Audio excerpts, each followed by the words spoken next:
me know when we're on, we'll commence fire or whatever. Yeah, you get the high five, so My Navy days. you're on, Doctor. Okay. That's good. I call the meeting of the planning board to order today, I think it's the 17th. And I guess we first of all have to find out who's here, so we have to officially say we're here. I think that's the official thing before we get to the elections. So who's here? You have to call them out. Oh, okay. Tom, I'm here. you're here? Jerry, you're here? Yes, here.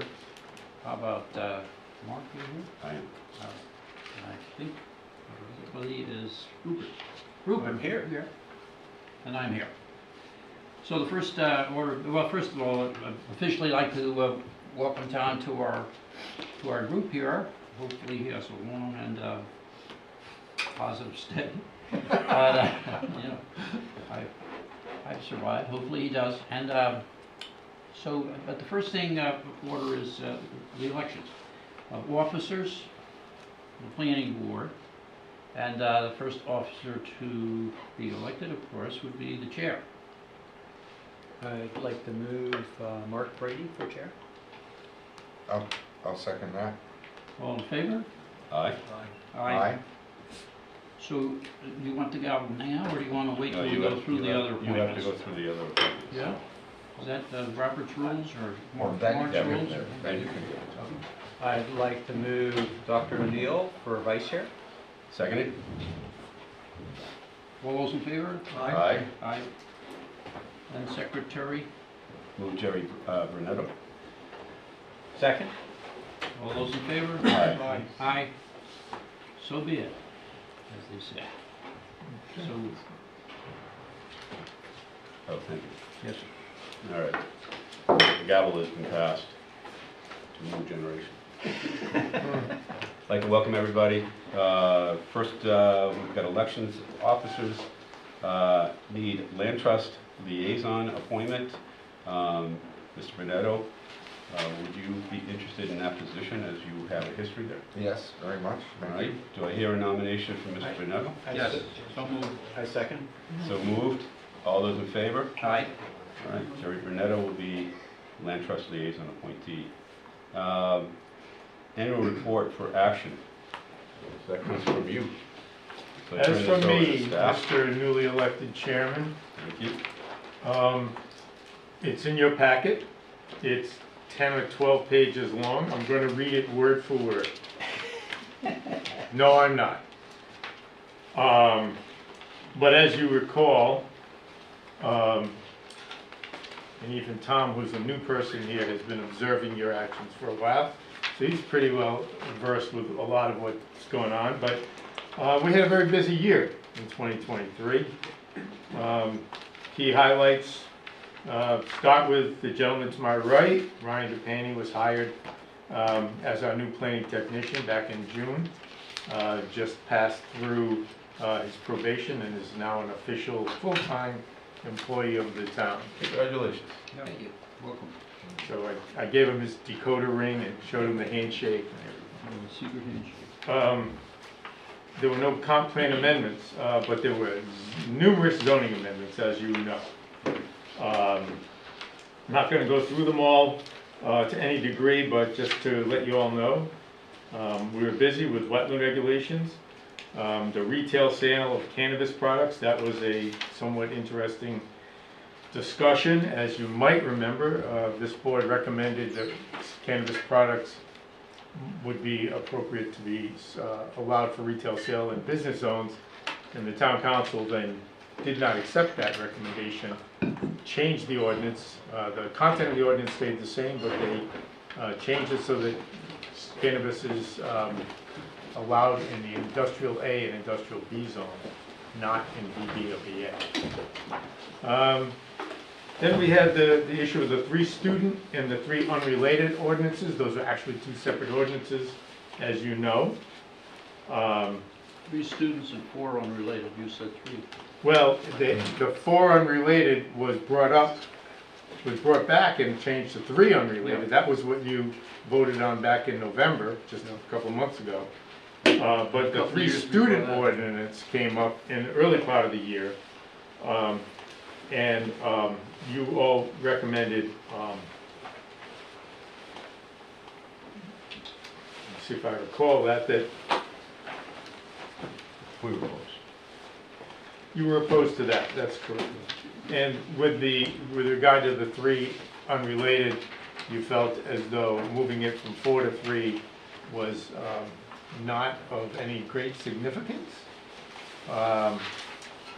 And some of the members of the board favored 4 as opposed to 3.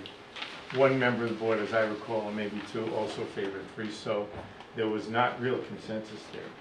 We also addressed text of the historic district regulations in 5 items that more or less combine to enhance the administrative authority of the staff to handle small projects so that the Historic District Commission could keep their focus on the big, more difficult and complex projects.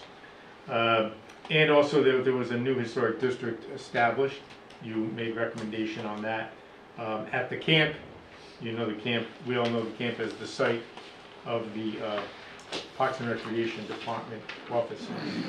And then, of course, at the end of the year, you reviewed and wrote mandatory zoning text amendments in response to the bills passed by the General Assembly, and then the discretionary zoning text amendments related to dimensional components, and you also addressed the issue of inclusionary zoning. I want to say that I left out something that was significant, and it's my apology, I can add it in. One of the more important elements of the mandatory changes was writing of the standards for applications requesting special use permits. And there were something like, help me Jill, 15 or 16 categories of uses for which we wrote special use permit standards. Maybe more than that. They spanned 6 or 7 sections from 1225 to 1232, Rupert, is that right? And within each of those sections, there had to have been between 5 and 8 categories. So I should have put that in, and I'd be happy to add a paragraph about that. Additionally, the hazard mitigation plan has been reopened for renewal. It was passed in, most recently approved in 2019. It's on a 5-year schedule and needs to be renewed. Jill has taken the lead on that with the local hazard mitigation committee. That goes underway, is not yet completed, and that will be something we'll hopefully be reporting on this time next year, that we have a new one. We're actually much closer than that, and we anticipate a full plan in hand in draft form this week. So we're hoping to get that through the process in the next month. Foddering Farm scoping study. This has to do with the causeway at Foddering Farm, Foddering Farm Road leading to Halber Island, and that the town hired a consultant to assist us in this project, seeking grant funds. In regard to grants, the planning department has written several this year. A grant through the Commerce Rhode Island Corporation. Commerce Corporation Rhode Island, I forget what they called, for incorporating the urban renewal regulations into the zoning code. Also, municipal technical assistance grant for affordable housing analysis, and several grants that were written again for that Foddering Farm roadway causeway analysis. We actually had 3 grants pending when we wrote this. Do you want to give them the news? Okay. Anyway, we are hoping to have 2, if not all 3 of those grants approved, which would then combine so that we would not have to dip into taxpayer dollars to continue this project. The FEMA community rating system has been continually updated. Our rating is 7, which is good, believe it or not. The ratings can go from 1 to 10, and 1 is the best and 10 is just average. We started at a 10 many years ago, and we have improved to 7. And every time we improve, we go up the ladder one notch. We remove 5% of the cost of flood hazard insurance for not just the town, but for every property owner in town who has flood insurance. Do you want to speak on the GIS improvements? Sure. So we are just finalizing a second go around with a consultant to update our parcel polygons for our GIS. Working through that right now, and we're looking at in 2024 possibly doing that on a quarterly basis through this department working alongside the tax assessor and possibly the clerk's office to have those updates done quarterly as opposed to yearly, or in our case every 9 years. So that's where we are. Moving on to the next page, we have under the heading about Adopt a Spot, we have looked at 2 new sites, Wheatfield Cove Road and Louise Avenue. Their potential, they haven't been designated as yet. Bike path project, William C. O'Neill Bike Path analysis is ongoing with Decree Engineering. They have 2 sub-consultants working for them at the moment. We are awaiting, we have received a sub-consultant report. At the time of this writing, we hadn't, but we received a sub-consultant report on traffic study, but we have not received the full report from Decree that will assemble the traffic analysis along with the environmental analysis.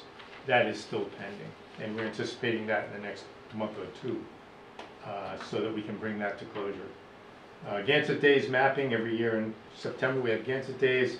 Now I think it's been called something else, but by the Parks and Rec Department, but Jill has drafted a map for their use every year, which is placed at the registration tent on Veterans Park for the general public to find their way around to all the different events that are occurring in town on those 2 or 3 days of the event. Trail mapping, you want to go to that one? Sure.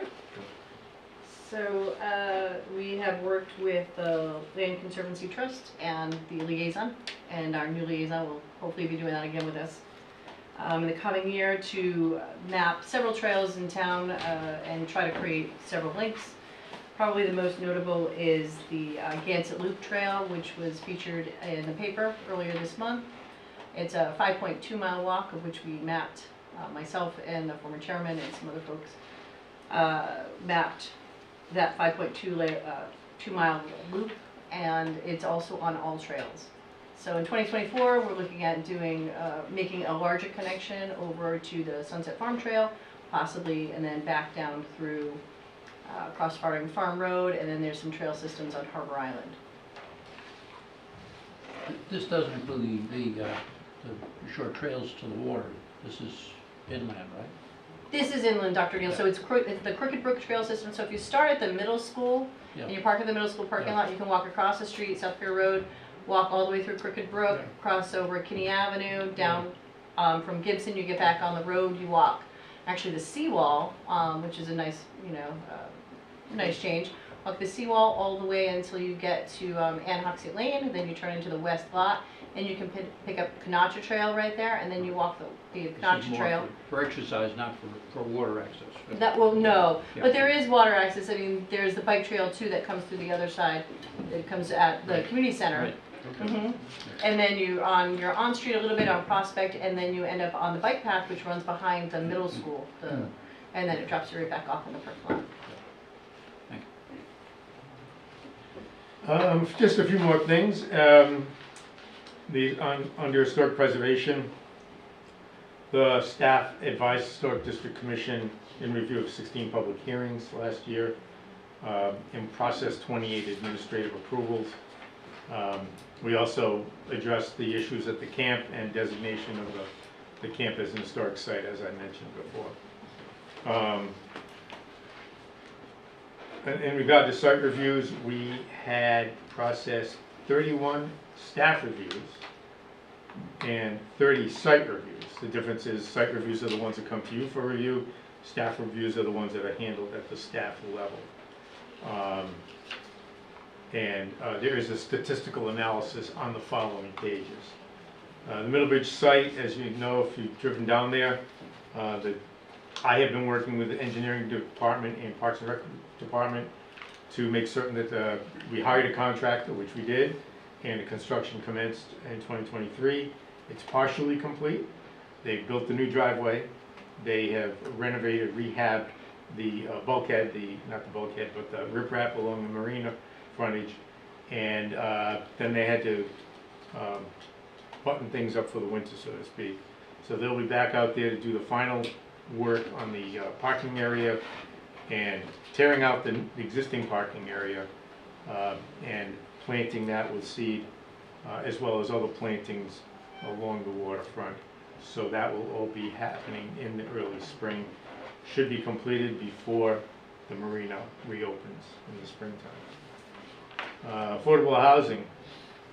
I have been seated as an ex officio member of the Affordable Housing Collaborative for going on 3 years now. That group has researched possible town-owned sites for consideration of affordable housing. They've also done, they've also been working on drafting a mixed-use development ordinance, and that is coming through their process now. At the time of this writing, they're still in very early draft form. So you should be seeing that. I'm expecting that actually to be coming to you sometime early to middle year, after it winds its way through the workshop process. Recalling that Rupert and Jerry were assigned to a work group to work in concert with the Affordable Housing Collaborative on this initiative. Municipal Resilience Program, we did have our plan approved in 2023, and this sets us up for possibly acquiring grant funding through the Rhode Island Infrastructure Bank. And lastly, the Community Choice Aggregation Program. That's the fancy word for the change in the electrical program that the members of residents of town have been enrolled in. Both Heidi and I have been fielding questions and concerns of general public and working in concert with Good Energy LP, who is our consultant, to make certain that people are aware of the program. We answer questions, we help them to understand or to solve problems if they're having any problems with the program. So those are the big highlights. Certainly the statistics shouldn't be downplayed at all. This whole section here that's in front of you from page 7 through the next page was assembled by Heidi.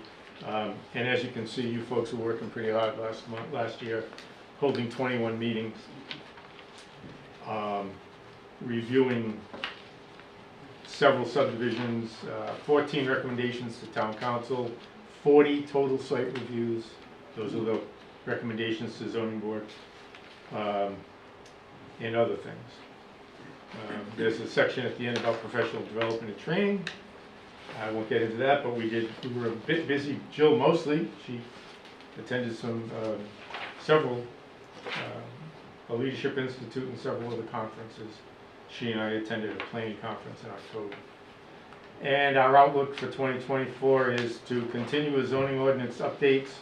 We're anticipating a few things coming up, including an affordable housing, two affordable housing related elements, potentially a rewrite of the inclusionary zoning ordinance, which, as you know, the council eliminated just last month from the code, and potentially an accessory dwelling unit ordinance, as well as that mixed use ordinance I mentioned. There's several other items there. In regard to the land cover update, Jill, if you wanted to get that one, please. Yep, so as I mentioned earlier, we are just wrapping up a parcel update with our consultant, AppGeo, and we're looking at possibly adding GIS layers, which can be used for analyzing and things for certainly this board and other boards, and as the town sees fit.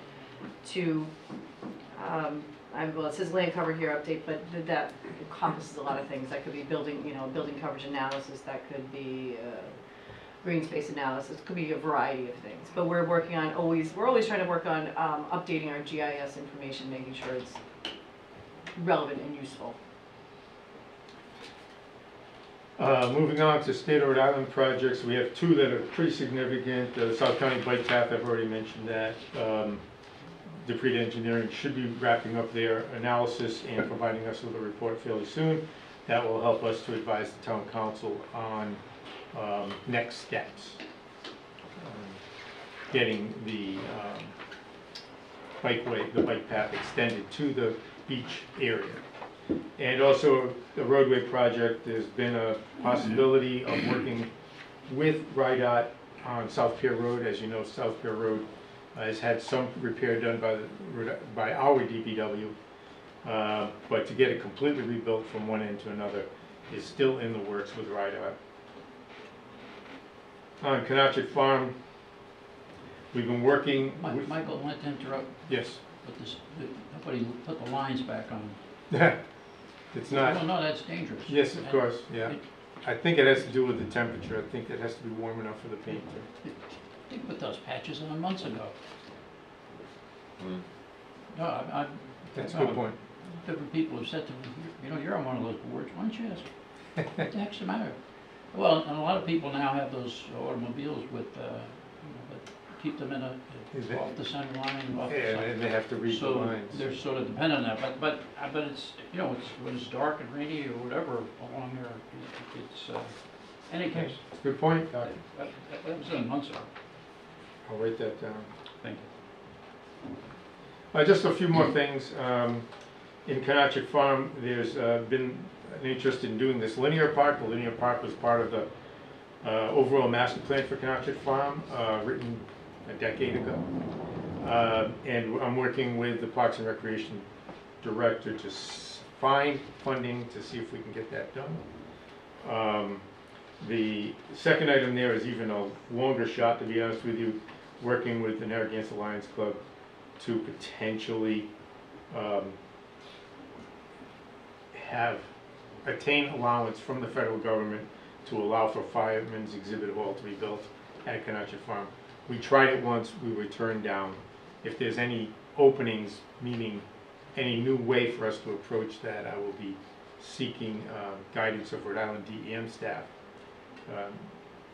to go forward with that, if at all possible. Jill mentioned the trails and the grants. Anything additional to speak about for the coming year? Not about the trails, but as far as the grants are concerned, we did write a grant for the Municipal Resilience Program in November, and the announcement will be next week of the 23rd, so we should find out next week if we receive that grant. But for the future, it's early. Grant season starts in March. Last two items. One is that we will continue to work with the Housing Collaborative and the work group that both Jerry and Rupert sit on to bring affordable housing options forward, including new regulations.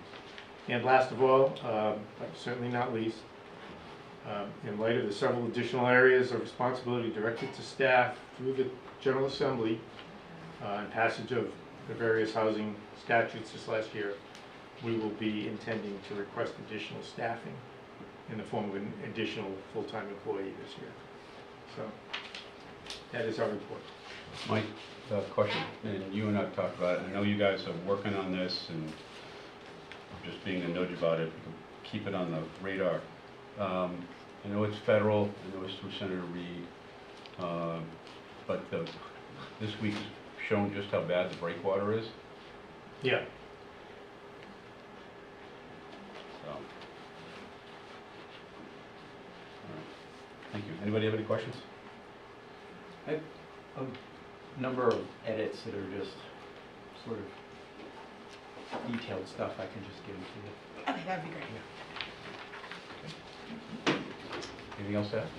Yeah, we do need a vote on this. Yeah, that's what I was. So moved.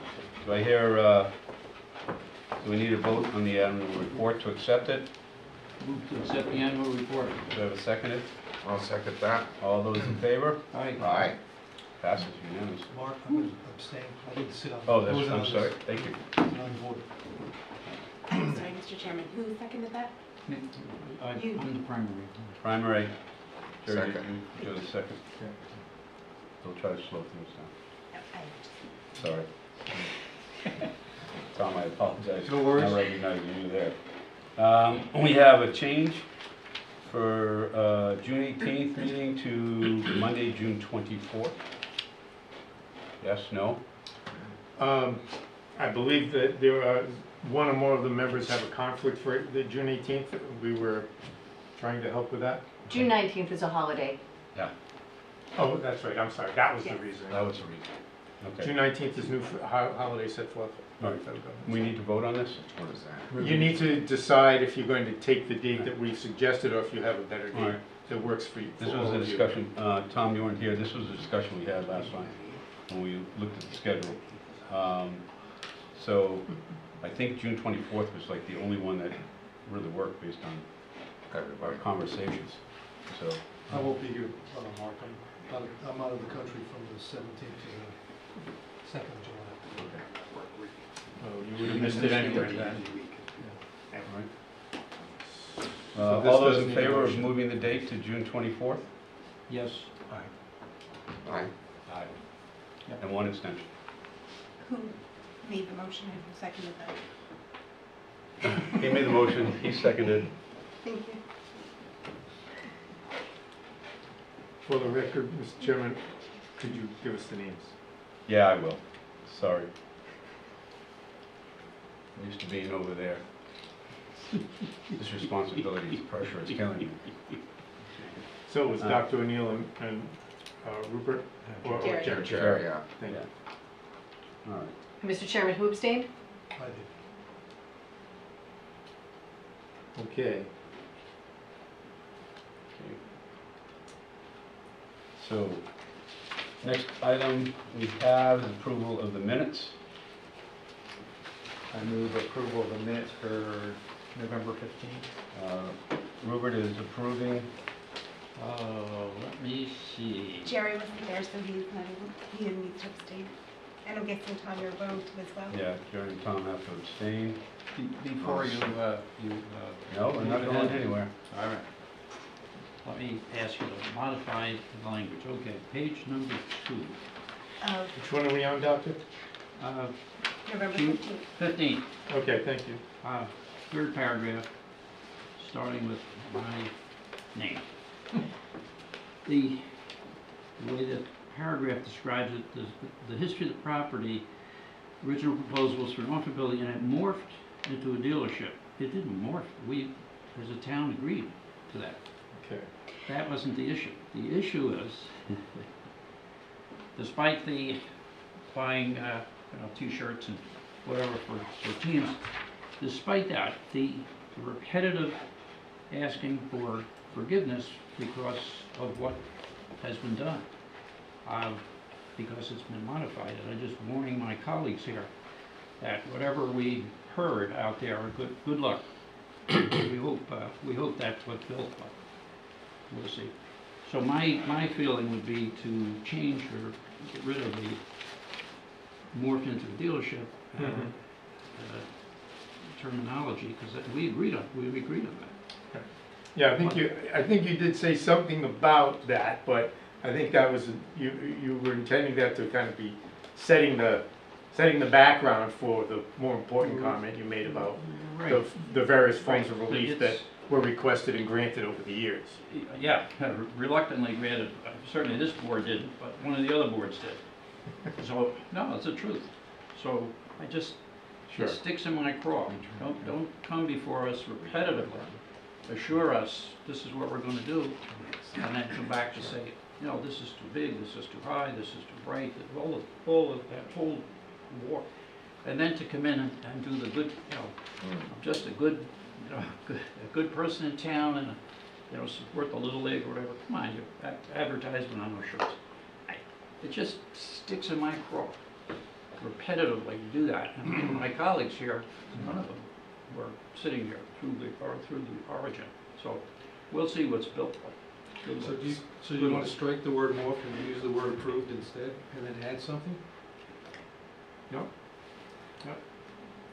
Yeah, I think I understand where the doctor's going. I don't know if you want to actually verbalize the terminology you want to use, but I think you're saying it was originally proposed for an office building, eventually approved as a dealership, but since that time had come to this board for repetitive times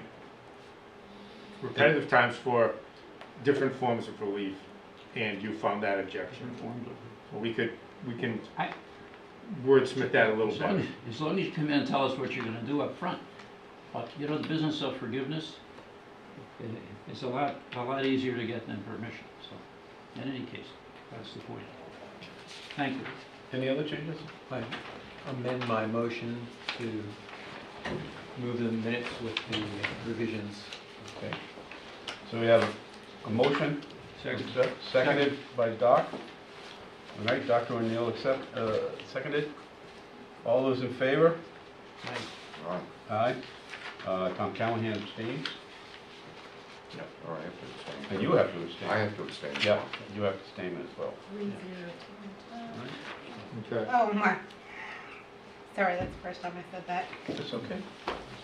So got everybody? Yes. All right. Thank you. So I move the minutes for Monday, November 27th. So we have a motion, Second? seconded. Yeah, I didn't see anything. Motion made by Rupert Friday, seconded by Dr. O'Neill. All those in favor? Aye. Abstain. Abstain. And Tom, I'll abstain again. Tom, yeah, I was gonna check on that. You gotta abstain again. Jerry, you were at the November 27th. No, you were at the You were at the- November. You were at the November 27th meeting. Correct, not the November 15th. You're right, I'm sorry. Yeah. Okay. And So on to then December 13th. we have December 13th. Move those minutes positively. I didn't see anything there. Dr. O'Neill has a motion to move. Anybody have any concerns or edits? All right, do I have a second on the motion? I'll second it. Okay, Rupert seconded. All those in favor? Aye. Aye. Aye, Abstain. all right. Note that Tom abstained.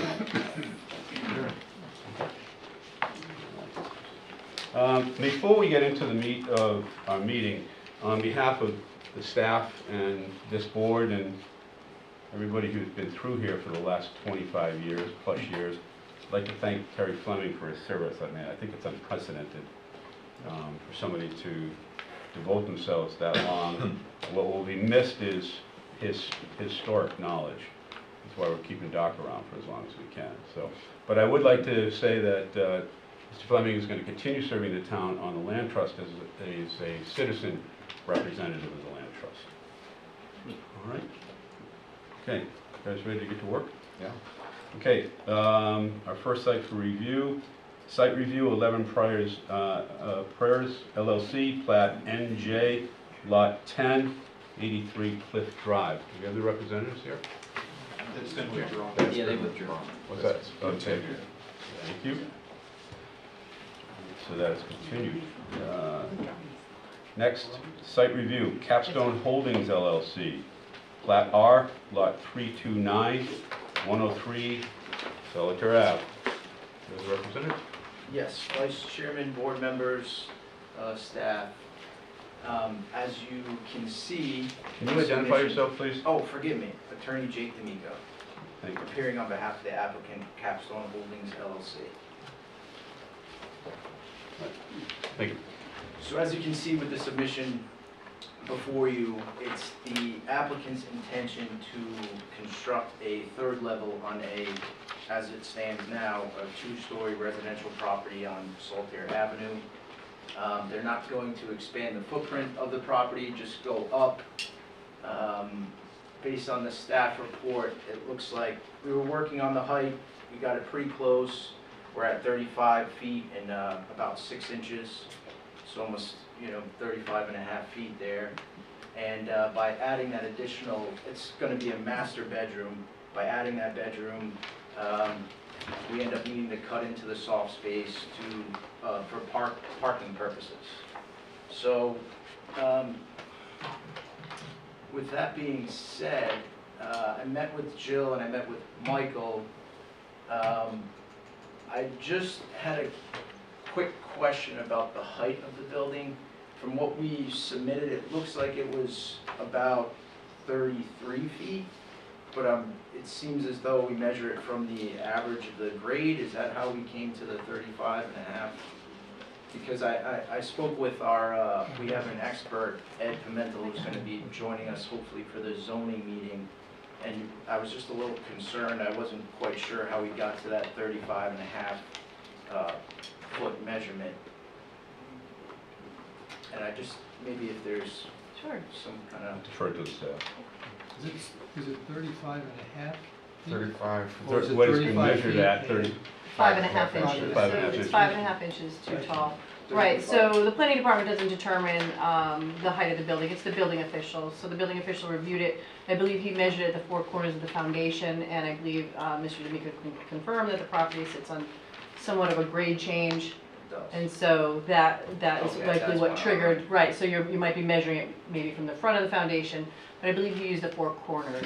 And then maybe I mean, that's something that obviously the client, I'm representing the client, but on their behalf, they want to cooperate with the board. And if it's something that we can work with, maybe by, I know that you can make some adjustments to the grade, maybe bringing that height down if it's possible. It's something that they're willing to try to do, but in the meantime, it might be prudent of us to maybe go forward with 35 and a half, because as you know, during the construction process, if we are able to work with that range, it might make things a little easier. May I? yes. Why don't you just get rid of the 5.5 inches and leave it? We would love to. We worked originally, I believe the initial plans that we submitted were much higher. So we've kind of crunched it down to where we think is the most reasonable spot.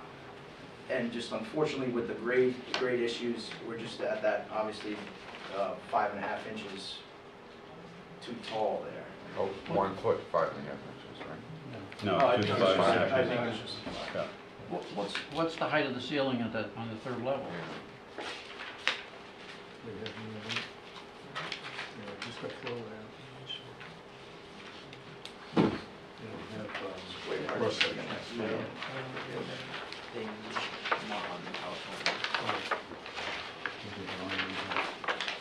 There might be some,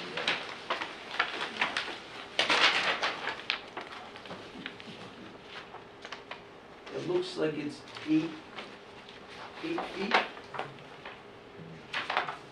Did you say 8 feet 8? No, No, it's, it said 8 feet even, I think. 8 feet even. it looks about 8 feet.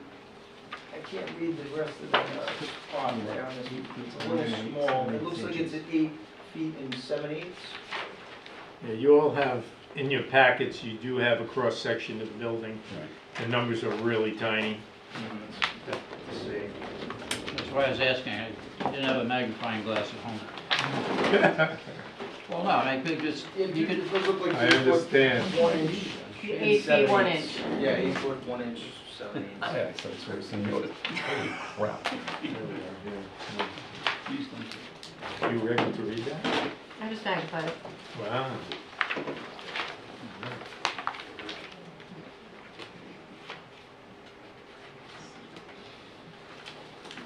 Do you have any more to add?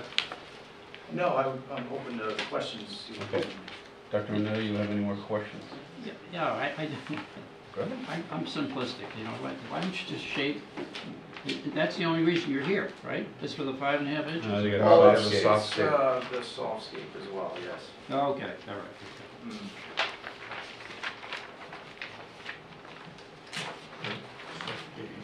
Oh, yeah, that's right. So the reason for the softscape intrusion is the added parking space for the added bedroom. Mhm. Even with a pervious Yeah. surface? Softscape is not Right. just gravel or permeable, so scape is non-hard scape, and hardscape is anything that's not vegetation. I figured that would be a question somebody would ask. Yeah. You all set? Yeah, I will summarize my thoughts. We'll come back to you. Everyone else speaks. Jared, you have any questions? There's nothing can be done to mitigate the softscape problem? It's a little difficult in the front of the house, it's just that there's a limited area there. In order to get that parking space in there for the additional bedroom, I mean, it just seems like the more you play with it, you're still right about at that 38% rather than the 50%. Well, you used the word difficult, not impossible though, huh? I mean, if it's possible, I'm sure they'd be open to do it, certainly. I just, it doesn't seem like it is possible. At first, it looked like we might be able to fit something in over here, but it's just too narrow for an additional space. I don't think we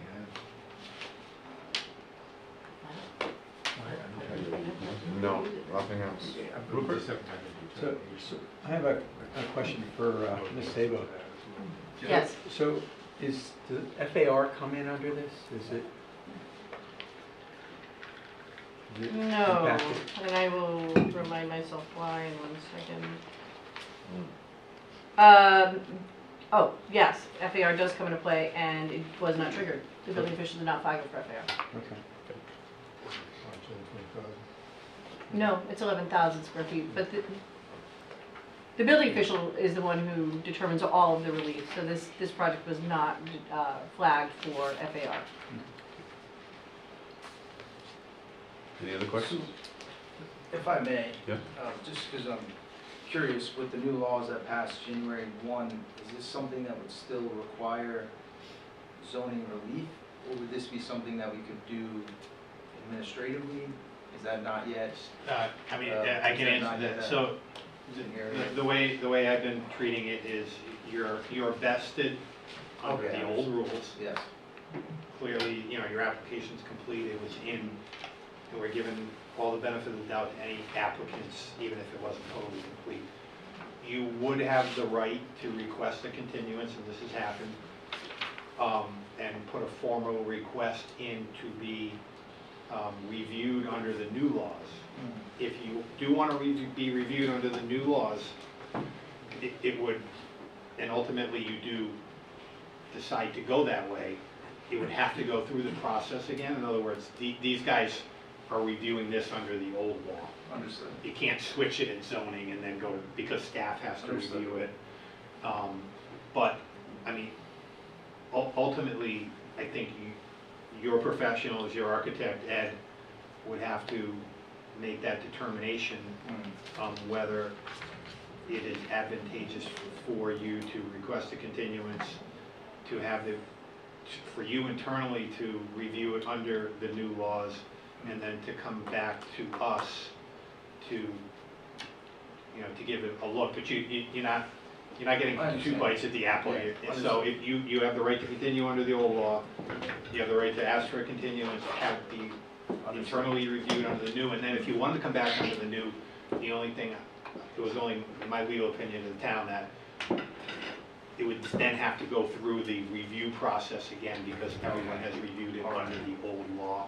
We're trying not So- to. Which I know we're opposed to doing, so. And the clock starts all over again on that. Certainly. Well, yeah, I mean, it's a zoning application, Right. so it's just a reasonable But- time, but it's not, I mean, Right. the building official has to review it again, the community development has to review it again, so it's not like you would go this month right to zoning, you'd have to go through the process again. So it would take time, but that's your question for you guys to answer. Understood. Council, is that something you want to entertain? Not at this time. You want to take 5 minutes to talk to your client and come back to us? Certainly, yeah. Okay. If you don't Do you mind have that. board opposed to that? No, No? no, All right. and compromise is part of Right. it. Give you 5 minutes? Well, if, Few minutes? yeah, I'll take it. We can't help you on it, that's the. No, I understand, just a moment. All right. Okay.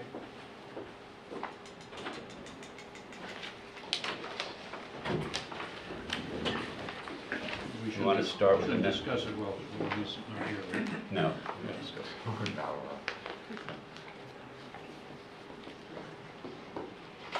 Yeah, these are- I would've never thought of that. James, how are you? That you can't talk about it when it's. Oh, yeah, James? We have a forum, Yeah. So, hey, Red, so many rules. how are you guys viewing the I mean, it works in that. Yeah. Okay. So, But- Ray, yeah, are we still on? There's no place to go. well, Guys, I still have my mic.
Go live. Okay. All right. Council, what do you like? Hang on a second. Wait for Ray. No, you're good. Okay. Give me a thumbs up. They would like to proceed as we are today. Okay. Sounds good. All right. Rupert, you finished? Any questions? Yeah. No other questions? Okay. Question for staff? I'm trying to recollect when the last time, at least in the time that I've been involved, that a variance for height has been granted. Never. How about this? No, No, there have been some granted. yeah. I couldn't give you a date and time or whatever, residential as well as commercial. At the 82. Oh, no. No, there wasn't like an accessory dwelling unit There were at least 2 accessory dwelling units I can name right now. within the last year. Yeah, I'm just recollecting the one over on the bonnet area where it was built above height. No, that one, the house has been torn down I know, and it's rebuilt, been- but it has there been- has, you asked if there's been approval, yeah, Right. there has been Right. approval. They're few and far between. That's my recollection. Question to the, No, not at this time. Doctor, you have any other follow-up questions? Well, and comment, as part of this discussion of have we ever done this, the statement that I'd love to make is that, when we spent 2.5 years and 32 meetings or whatever, a few years back to get all of these parameters. So when people come in and they want inches, the question is, how many inches, right? So if you have 5.5 feet, the next person wants 7.5 feet. It's a doable thing in this situation. Maybe occasionally it's been, for whatever other reasons, but my statement up front always is, well, where do you draw the line? If we agreed on 35 feet as a community and as a board and all the other authorities, then that's the number. And there has to be some hardship, some amazing reason to vary it. Otherwise, where do you stop? I mean, it's like everybody would like what they would like. I understand that. I have been on that side of the table before. I mean, it's just, but that's the number that we're using. So to summarize, in my feeling about this, they certainly have a right to put another bedroom on it.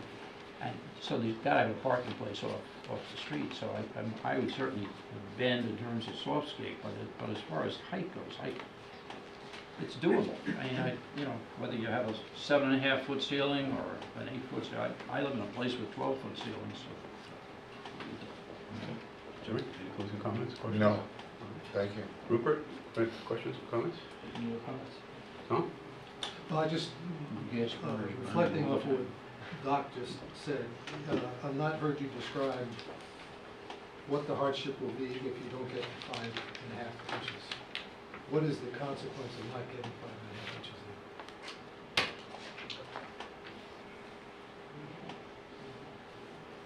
in? What is the hardship of not not getting that 5.5 inches? It would cause them, they wouldn't be able to enjoy the property in the way that they would like. And to go, I know that you say we draw those lines, but that's why we also have the variance as well.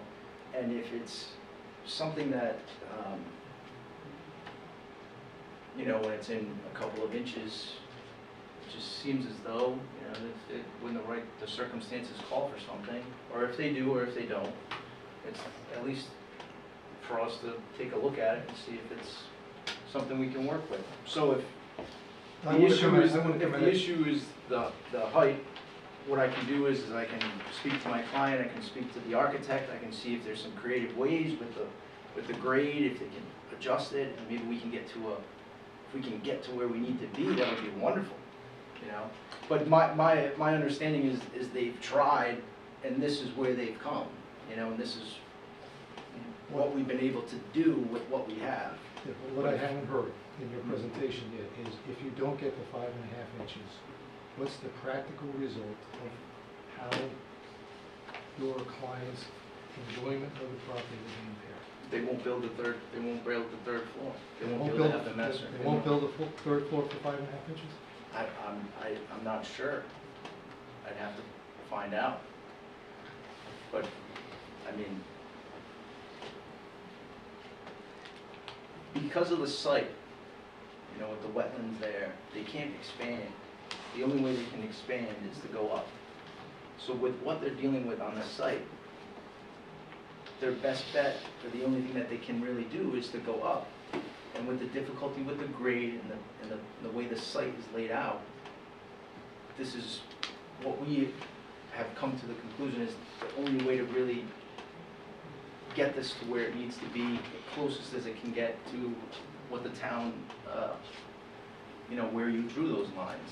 I'll just ask one last time. So if you told me that the interior of the house, the ceiling was going to be, instead of 8 feet, it was going to be 6 feet, or 7 feet, or... Well, it's, So so do you have a number?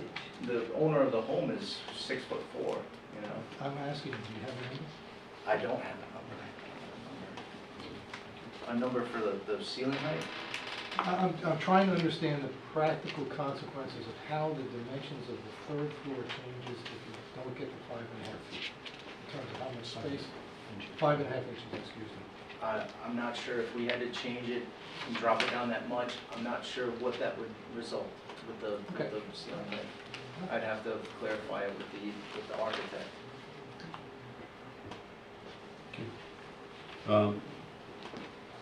So my reflection is the same.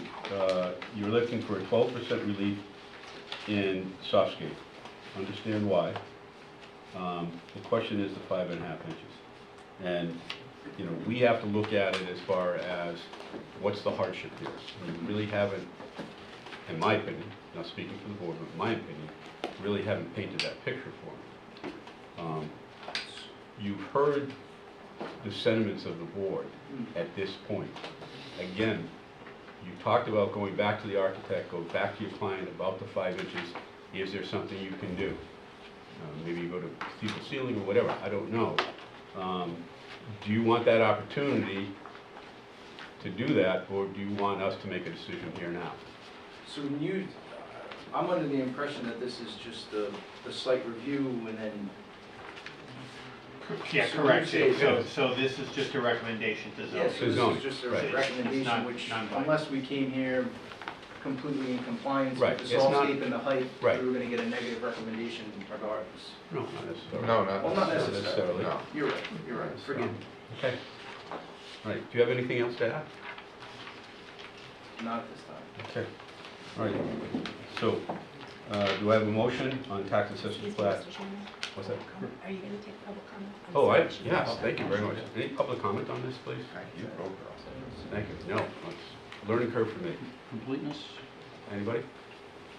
Do we need to go to completeness under the new Completeness regs? and, yeah, and compliance with the comprehensive plan, take a vote on that, and then take a Right. vote on the Okay. request as submitted. All right. All right, So, ready? Dr. O'Neill? Yeah, Capstone Holding, move the application before us. Capstone Holdings LLC, tax assessor plat R, lot 329 is complete in conformance with town comprehensive plan. Second. Seconded by Thomas. May I ask, may I interject, I should say, Mr. Chairman? This may be one of those cases where you would want to clarify the compliance being with the land use component of the comprehensive plan, because there are other components of the plan for which this may not be compliant. We haven't provided you any specifics on that, or have we? No. No. But you are free So to we can modify the... reference that if you'd like. But No, we can leave out the comprehensive plan. The application before us is complete, and we can... Complete for the land use. The official, I'm sorry if I may, Mr. Chairman, the official form, the actual certificate clearly states in conformance with the land use element of the comprehensive plan. So I think over time, it just kind of, that word you don't like, morphed into just a short and sweet of Gotcha. Okay. complete in conformance. So, So, would you read that into the record, or amend your amendment? Absolutely. Okay.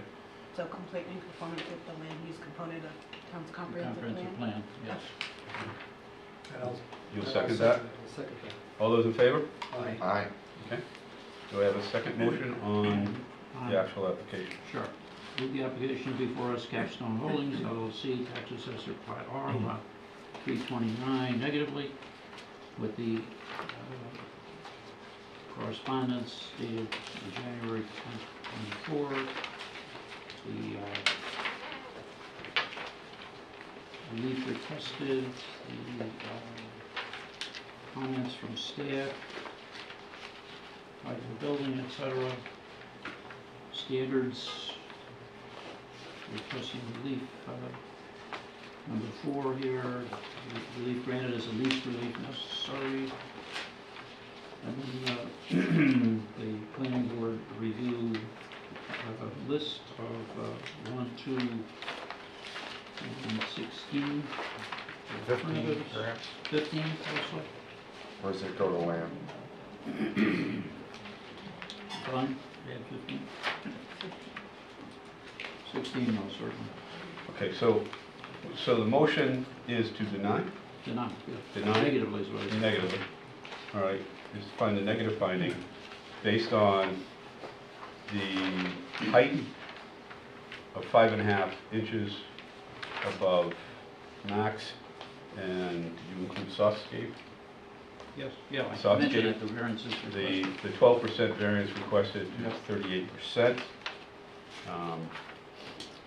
That no finding of hardship was elicited, and that planning board reviews of compliance with application development performance standards, compatibility with surrounding land uses, available alternatives to the proposed project. Staff, did I leave anything out? I believe the motion that Dr. Neal made also referenced standard 4 under the zoning standards, that the relief is not the least relief necessary. Right, thank you. He also cited compliance with all applicable development performance standards under your review, compatibility with surrounding land uses, and availability of alternatives. 1, 2, 15, and 16. Okay. Not 15. Not 15. Oh, I'm sorry, 1, 2, and 16. Do I have a second on this? Second. All those in favor? Aye. Aye. All those opposed? Thank you. Thank you for your time. Motion carries. Good luck with zoning.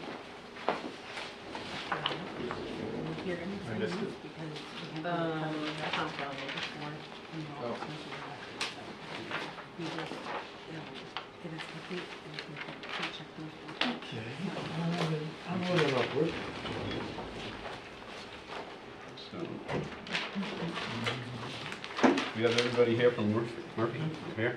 Thank you for racing down. Next, site review Murphy, Plat E, Lot 24, 4 Perkins Avenue. Council? Thank you, Mr. Chair, or Mr. Interim Chair, I'm not sure what the status is. Oh, he's been Oh, elected. Chair, congratulations. Congratulations, did not know. Thank you. I looked at the agenda, did not see that listed, but that's great news. I also want to say thank James Callahan on behalf of Callahan and Callahan, 3 Brown Street. Thank you to Mr. Fleming as well for all his years of service. You may not have gotten what you wanted, but he's always very polite about it, and everyone got to see hear what they needed to say. So his time here was very much appreciated. I'm here today on behalf of Martha Murphy of 4 Perkins Avenue. We're here today for recommendation of Martha's application to construct a garage on her property.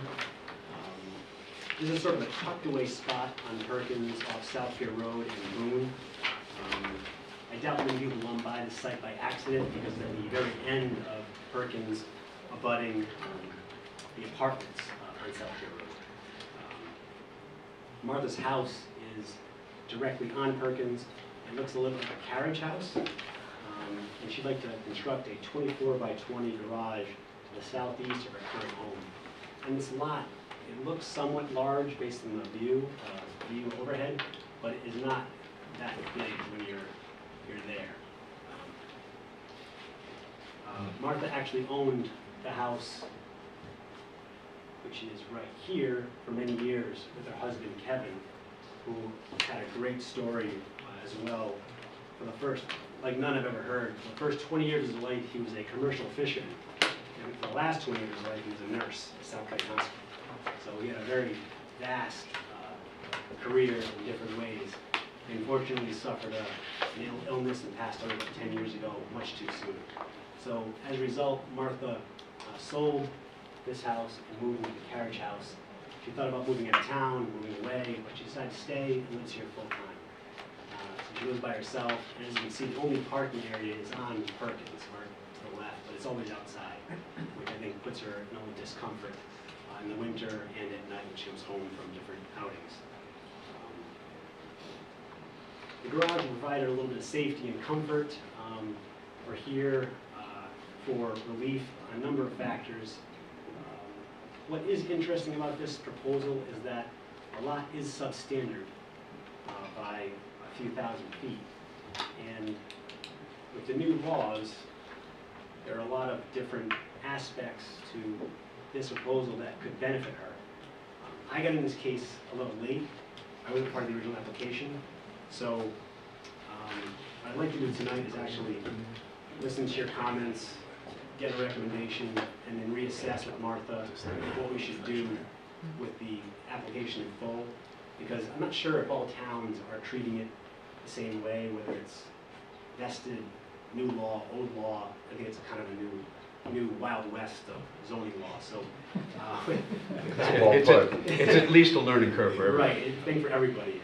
Solicitors, planners, attorneys, public, everyone. I think it's a hard nut to crack in some ways. So just for reference, by my calculations, if this is viewed under the new laws, I think Martha only needs half a foot of relief on a side setback. That could be incorrect. I do want to consult with Wayne Demental on that. Maybe this can be done without another hearing, but I'd like to get through this process, at least explore that, and I can figure it out from there, if that makes sense. Yeah, again, as I said, my only hard and fast rule on this is if it gets reviewed under the new law, it's got to come through to allow staff to review it, to Right. give them the appropriate opinion, staff report, Right. etc. So it would be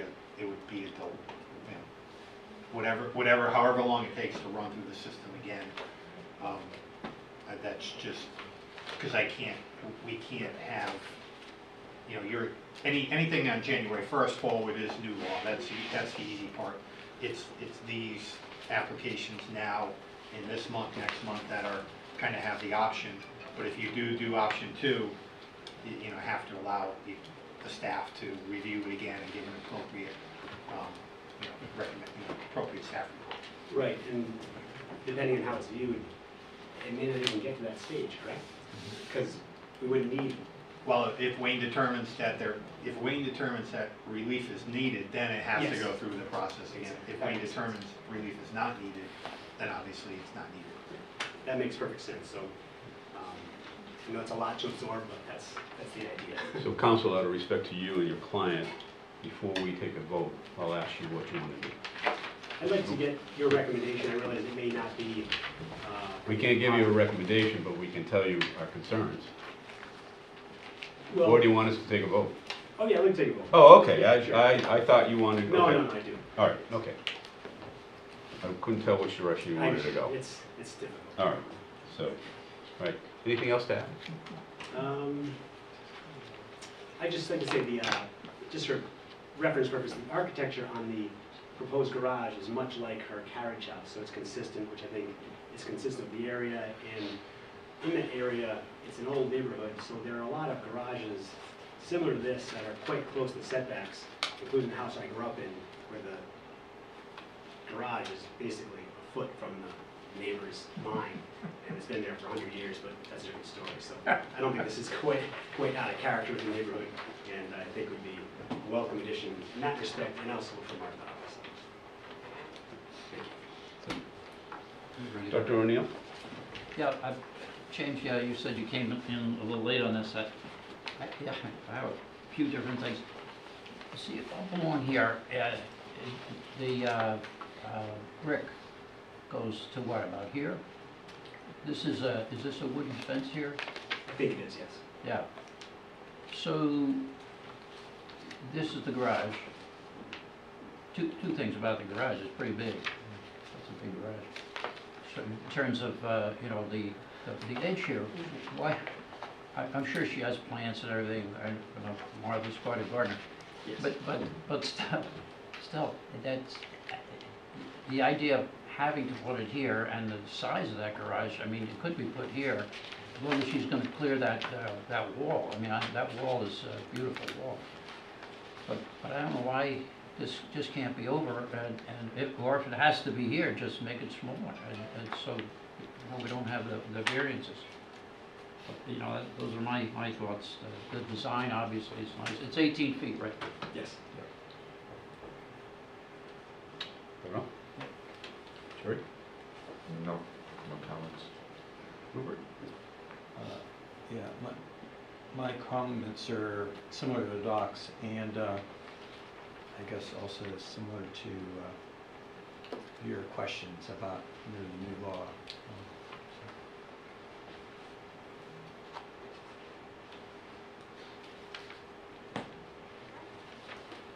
So you have a question? No. Oh, okay. Thomas? Just ask straight up to Jim, I guess, one is why can't the garage be smaller than what's proposed? I don't know how to answer that, quite frankly. I'm not gonna sugarcoat it. 20 by 20 probably is a little bigger than one car. I don't think it can fit two. And I think it's more for storage because this carriage house is not terribly big, but it's not a one-story cave either. I think it's 24 by 20. 24 by 20. Yeah, okay. Is the write-up says something about a loft. Is the loft the full length of the garage or part of the garage or I believe it's, yeah, the upper, most of the upper story. most of the upper story? But again, no electric, no sewer, no, I mean, there's electric, no water, no sewer. That's all I have right now. That's all I have right now. Rupert, you have? Yeah, no, my question you just answered was to clarify, no water, no plan for water, so. Doc, you have a question? Yeah, Can you read it? I'm again, I'm simplistic. First of all, obviously the size can be, there's nothing that you presented require, I mean, look at it, it's almost two cars like. So it's nice to have a lot of storage, you know. Most people in town don't use the garage except for the kayaks, you know. It's the truth. But so in terms of location and in terms of variances, I mean, just either shrink the garage or move it over. As I say, I didn't climb the wall to see Martha's beautiful gardens and things, but that's probably why she wants it, you know, way off to the right there. But that's again back to hardships and, you know, it's to bend things because of flowers or something is, I don't think it's a reason to, in terms of what's before us. Obviously, you're going to discuss that with your client. You know, if you get a negative here, you're going to go to the zoning probably with some modification and get whatever. But, somebody was complimenting her husband. He was a great guy. I worked with him in the operating room. And Martha did a great job for the hospital. Yes. She worked at the hospital for many years. Written many cookbooks and things like that. They're both Renaissance people, I would say. Yeah. Jerry, any redirects? Rupert, any redirects? Tom? I'm good, thanks. Okay. I had, sorry, actually as chair I get to talk. Not as much as I used to, but 24 by 20 is actually categorized as a two-car garage in construction. Okay, and we're from But I think 2020, the way it's the way it's situated, I agree. not two But looking at the size and talking that way, it was funny because as I was going through this, I kept saying to myself, well, you've got some hardscape there. Can't this move closer to the house? It would make it easier, especially in the fall weather, going back and forth to the garage. Maybe look at existing hardscape and locate it. And if it was smaller, it would reduce a lot of the problems all the way around. And then I got to staff's comments, and basically it was the same thing. And so I guess my question is, as the same as everybody else, is, you know, I'm looking at hardship. What's the hardship here? And I understand the garage is viewed as a necessity, but does it have to be that big? If it was smaller, again, a lot of the math works out better. And my other question is, and again, looking at hardscape and softscape, if it was located closer to the house, more toward where the existing hardscape is, Well, it would, you know, I don't know if that's feasible or not. I understand, but I mean, So, I know part of her presentation is that Martha's by herself, living in the house alone, coming home at night, but if she were still married to Kevin, they'd want a two-car garage. So I don't see what the difference is particularly. There's two people who live by the ocean, your car's gonna get eaten up by the salt water, as all of ours do basically, and the garage helps them in that respect. So I think it's a hardship, but that's what they would want, and this is a one-car garage based on the parallel nature of the garage and its shape. You can't fit, I don't think you can fit two cars in 20 feet. Well, maybe you could. I don't know actually. It'd be very tight, that's for sure. If it was moved around that way, you certainly could. I'm just looking at the math part of it. I understand. So. Yeah. Question? Yes? Yeah, it does make a difference in terms of the size, because you're going to 27.3% lot coverage. 25% is what's allowed. So if you had a smaller garage, it would, I'll bet, become pretty close to the 25%. So it does make a difference in terms of size. In terms of when you're asking for these variances. Right, but I'm saying if there were two people living there, they'd want a two-car garage, so I don't think that would make much difference, but that's neither here nor there. So, again, I like numbers, I'm comfortable with that. So, based on the proposal, and again, I'm looking at numbers, you're looking at a 25% decrease in the year in the rear yard setback, 40% in the left side, 9.2 increase in lot coverage, 20.5% in hardscape. So I'm just looking at how do you... 20.5? Yeah, that was my calculation. So again, how do we mitigate those? And looking for, you know, again, we're looking at a hardship, and I'm trying to figure out what's the least relief necessary. Okay. Anybody have any other questions? Does the public have any questions? Okay. All right. Motion, Doc? Yeah, you're standing with what's presented, right? Yes, thank you. Okay. That was my understanding, but thank you for the follow-up. Move the application before us, Murphy Tax Assessor, Plat E. Lot 24 is complete. Do we have to do the Land use. land use? Yes. Yep. What's the phraseology there again? Land in conformance with the land use component of the town's comprehensive plan. Too many words. Can you script, please? Have to read it. I'm a humble country doctor. It's just a lot of words there. In conformance, yeah, and in conformance with the land use element of the comprehensive plan. I'll get it eventually. Do I have a second? Second. Okay. Motion made by Dr. O'Neill, seconded by Rupert. All those in favor? Aye. Aye. All right. Do I have a motion on the project itself? Move the application before us, Murphy Tax Assessor, Plat E, Lot 24, negatively, with the document before us summarizing all of this, January 10th, 2024. The components here, I'll get to the page. Let's see, standards to be met, relief is granted as the least relief necessary. Planning board review, number 1, 2, 3.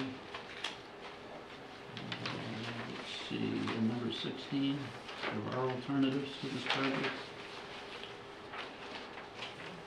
Any other things that you folks have circled or want to add to that motion? So the proposal is in the negative based on the request for relief on dimensional relief, rear yard setback, right side setback, lot coverage variance, residential hardscape, and Hardscape variance, okay. yes. All right. So a motion's been made by Dr. O'Neill. Do we have a second? Yes, second. All those in favor? All right, Aye. Jerry made the second. Passes unanimously. Thank you. Good luck with zoning. Thanks.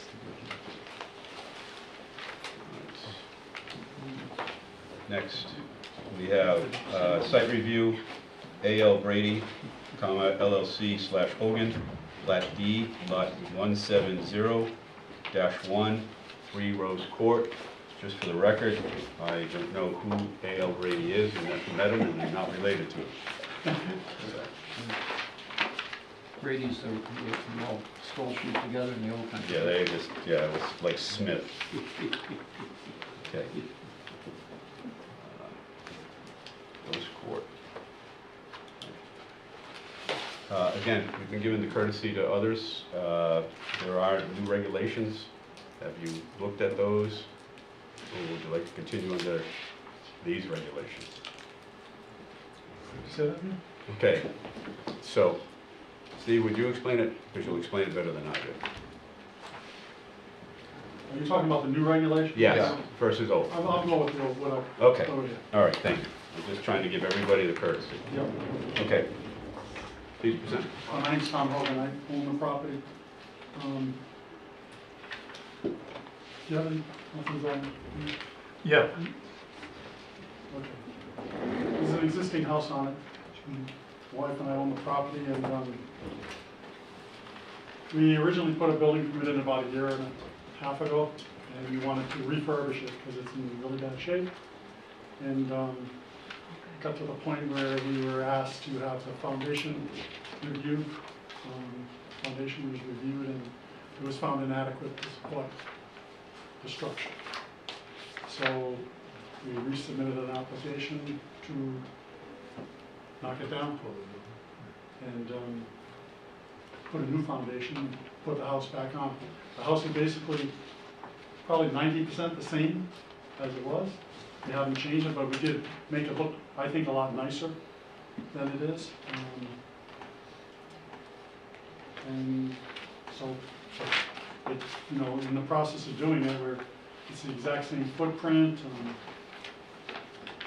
There was the addition of a cantilever deck off the one door there, and I think that created a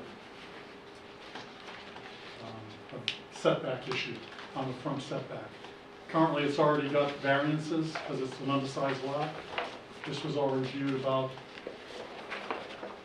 10, 12 years ago, and the property was always been in the family, and we had to divide it up and stuff. So anyhow, there's a lot of variances back, side yard, front yard, whatever. So I guess because of the cantilever deck, it increases the setback variance by 1.2 inches.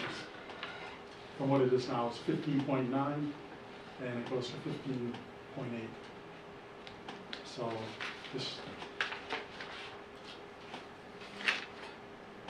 this one here, 15.8, and it's currently at 15.9. So I didn't even realize that. Jill pointed it out to me. And I guess that increases the lot coverage. Yes. Was an issue. So, other than that, I guess from what I've been, obviously, you know, it's still relief. I got to do something with the house, you know. Just want to rebuild it. I think it's a great benefit to the neighborhood. They'd all be very happy. You all set? Yeah, I'm good. Dr. O'Neill? How necessary are those decks? How necessary? Yeah, I mean, obviously they add a character to the, Yeah, I to the don't appearance, think, but- I asked Jill if you could do like a Juliet deck, you know? And the building inspector had original plans, that's what we were going to do. And he said as long as it didn't come out more than a foot, that would be fine.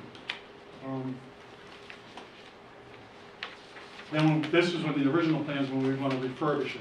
Yeah. And then when we had to rebuild it, Yeah. Basically Wayne said to me, he said, well, you can add it and go to zoning and, you know, see if they can get approval, just makes it You can't a set them nicer in. house. You can't set them in, and if you rent one area, the roof is notch. You can't set them in, so you don't have that necessity. The house is only like 1,500 square feet. Yeah, no, it's It's just very small. I mean, I'm trying to maintain the architecture of the neighborhood, the architecture of Narragansett. If you look, do you have you put a Yes, rendering on it? yes. These are the only ones we have of Oh, the no, it's elevation. not colored, but, oh, that's,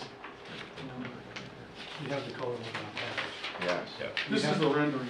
It is, it's almost the exact same house. It just fits with Narragansett, and that's our goal. You know, we're not trying to build a box, we're not trying to do it. Timber. Yeah. Timber package. So, Yeah, that's, no, it's just like this. This was in our sometimes. package, so you see. yeah. Yeah, before, yeah.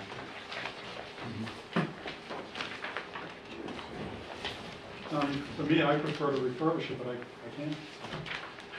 It's gonna cost a lot more. Yeah. Oh, yeah, a lot more. Doctor, any questions? No. You know, I mean, I could take it off maybe and redesign it, put a roof deck on. I don't like roof decks. I think it fits, this looks nice, you know, it looks like the house is along Ocean Road. It's small, but it's nice, very nice. What's that? Any questions?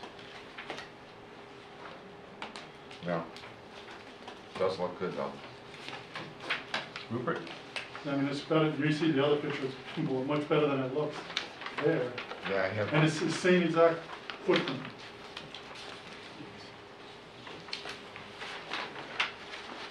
Yeah. I don't have any questions either, I just, some comments if you want them. We'll now. come question first. Jim, can I ask a question? Because Jill mentioned it to Yep. me. If I went to the 1-foot deck, I'm still over on the lot coverage? Is that, So the deck, right now, Mr. Hogan is coming in for a special use permit under 9.1 and 10.1 because he's demolishing his nonconformity, which is a 2-family and rebuilding. And you can do that as a special use permit, provided you meet the standards in section 10.1. One of those standards is that you not increase any current dimensional nonconformity.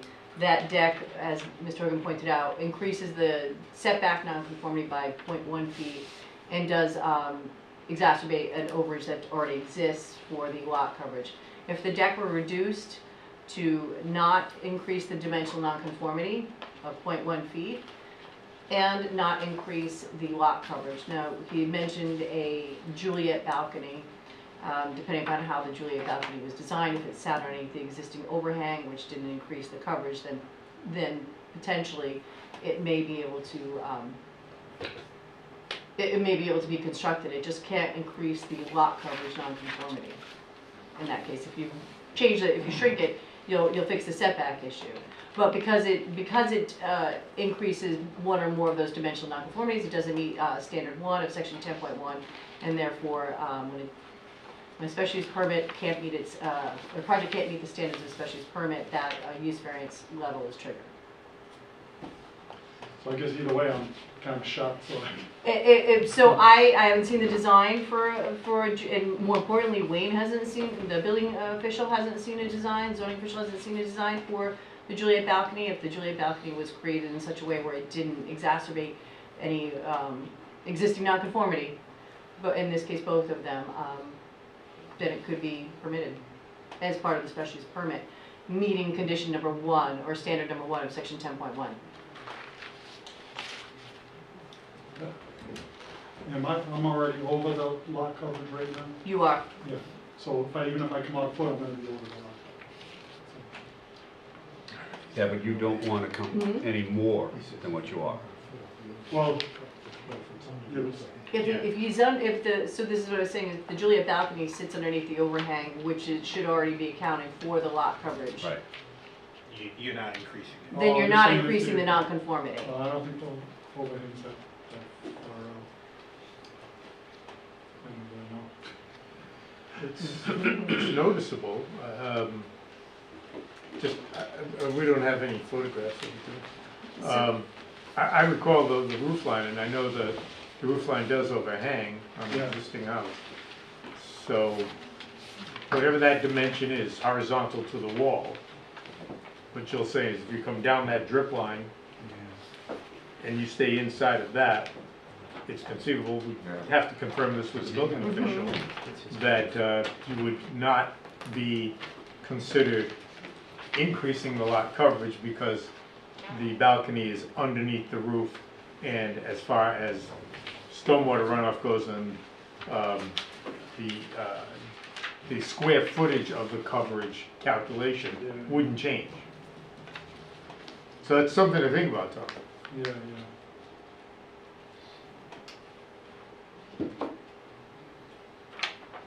And well, I'd have to have it re-engineered then, basically, survey and all this stuff. I don't know if you'd need a new survey, but you would, the deck design would need to be changed. Yeah, so you might need a new one of these, but as far as a survey, I mean, you'd have to have a surveyor update, I suppose. Yeah. Which one is? So the problem for us is number one, Which you one know, is? is the conditions for us to say apple to apple I know, you can't just No. say, is that you can't change. yes, I understand. It's right there. So, So, so my question to you is, we can continue That's right. and you can hear everybody. and I'll then- just continue with what it. And you can go to vote if you want, or you I just can, I'll go to zoning and see what, okay, I can always change it. Okay. If I have to. I just want to do a good job, I don't want to spend the money and do a crappy job. that's all, obvious. that's where I'm at. Rupert, you all set? With questions, yeah. Tom? So, I'm trying to be sure I understand this. How much smaller would a Juliet balcony be than the proposed deck? Well, we don't know until I find out what the overhang is. Right, but I thought did I understand that the proposed deck is 1 inch longer than it's 1 inch larger, and that's what's causing the issue here? No, the deck is causing two separate issues. Well, is it One, 1 inch that's causing two it's, separate well, issues? it's 1/10 of an inch closer, or 1/10 of an inch closer to the side yard lot line than currently exists. And So if it it's was already 1/10 dimensionally non-conforming, so that's one exacerbation of a non-conformity. So stop right there. So if it was 1 inch smaller, that 1 inch smaller, that 10th of a foot, thank you. Not a tenth of an inch, it's 10th of a foot, Mr. Callahan. About an inch and a half. Lot an coverage. inch and a half. So if it was an inch and a half smaller, that issue would not be an issue. Then the setback issue would not be an issue. Okay. Go away. Okay, well, now, so what's the second issue? Lot coverage. Because Just you're coming increasing the out, footprint of the house. Got it. That makes me cover. Got it, okay. What's that for water? Like water and, Stormwater. Stormwater, it affects the calculation of lot coverage and the stormwater analysis, yes. All those things go yeah, together. right. This is a two-family house? So you It's going to continue to be used as a two-family house? It's always been used as a two-family house. Okay, is it being used, it's not gonna be condoized or anything No. like that? And is it rented? Is it rented? It's not right now. No. We have Section 8 people in there from, kind of inherited them with the, and the lady died a few years ago. When she died, then we started to, other than that, they would have no place to live, so we just let it stay. But then it just got worse and worse and worse and worse. And then when she passed away, we moved on and wanted to refurbish it. And it came to the foundation issue, and then I'm here. All right, and so do you intend to continue to rent it? I would continue to rent it. Right, and it's not one of the units won't be owner occupied? No, They'll both be rented? Okay, and will they I live be, right across the street. okay, and will they be rented at market rates? Will they be rented at market rates, or are you still looking to do a subsidized housing? No, it'd be not Market rates. too expensive trees. That's all the questions I have, Mark. Thank you. Yeah, yes. Yeah, comment, sorry? Yeah. Show me the picture again with the decks and the front entrance, okay? I'm trying to find Uh, it. I don't understand how, The Here deck we comes go. out about the same as the entrance. They- Just because the lot's angled, Yeah. you lose that inch. you're Is not, this you know, how back? yeah, no, I've seen. Or Thanks. is it, right? But, yeah, the decks are further, but I thought there was a question about encroachment toward the road here. This is existing. This is, yeah, that's what I didn't understand, because these have nothing to do with encroachment toward the road, it's this. This one is already built into there's already a setback there. So it's just built into the Okay, roof. go to the aerial. Hold on, Doctor. Once Ryan magnifies this, So this is the existing. That's existing. Yeah, so this is what you're looking at. and then we're gonna show you. So here's where the new thing is, show them. Yeah. So that's new there. Oh, The that's, shade okay, is existing, all right, yes. okay. But I think, to your point, it doesn't come out as far as the existing even. Yeah, and, That's true. toward the road, but it comes out further than what's there now. Yes. That's. It increases the footprint, Doctor. Is it- Small, but No, it's still a no, it measurable does, yeah. increase. And that's, you were sitting in the back when we talked here, the difficulty is an inch, a foot, or what. There's always that difficulty for where you draw a line You and draw a say. line. I know, I heard it a few times, so it's kind of. Yeah. It's just, you got no choice, I guess. I mean, it's just the way it is. Well, that's why we have a zoning board. Yeah. That's why we have a zoning board. We're pretty much handcuffed on this anyways, though. It has to meet that standard, right? Well, the standard is, when it reaches, that triggers that use variance standard, the standard is no beneficial use. I'm not telling you what you have to do, I'm just telling you what the standard is. Right. Mr. Hogan, is that deck on the lower right-hand corner, is that an open sun deck? Where are we looking? Lower right-hand, yep, keep going, right, yep. Nope, the deck that currently exists, is there a deck? There's like a, Yeah. there's a little, to go upstairs, there's a deck here, you go up Is it these covered? stairs, and you go upstairs. Is it covered? It's covered.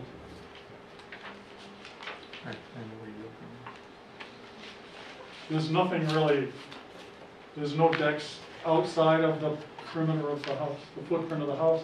The only thing is what I added here, and that was, and it's not a hardship, I mean, it looks right down Rodman Street, you got, it's like a clear view to the ocean, it's just, So that, if I was gonna live there, I'd wanna be able to look So out the what, window. You know? I think what Jill was asking about was that second floor deck on the right. This one Yeah, here, yeah, that's an open air deck. that's open, yeah, that's open. But it's sitting on the footprint. You Got know. it. And actually, the way the house is designed now, there's a little sloped roof there, so it's really just flattening that, you know. Oh, yeah, So okay. it's not increasing anything. It's already there. It's just Yeah, putting a railing on it. Jerry, any questions, comments, redirect? No, thank you. Rupert, question, comments, redirect? No, my comment I already made is sort of the observation that Yeah. the deck's not any further out than the front of the house, and I guess my other observation is you might examine under the new laws. What's that? You might examine under the new laws. The standards are different, so.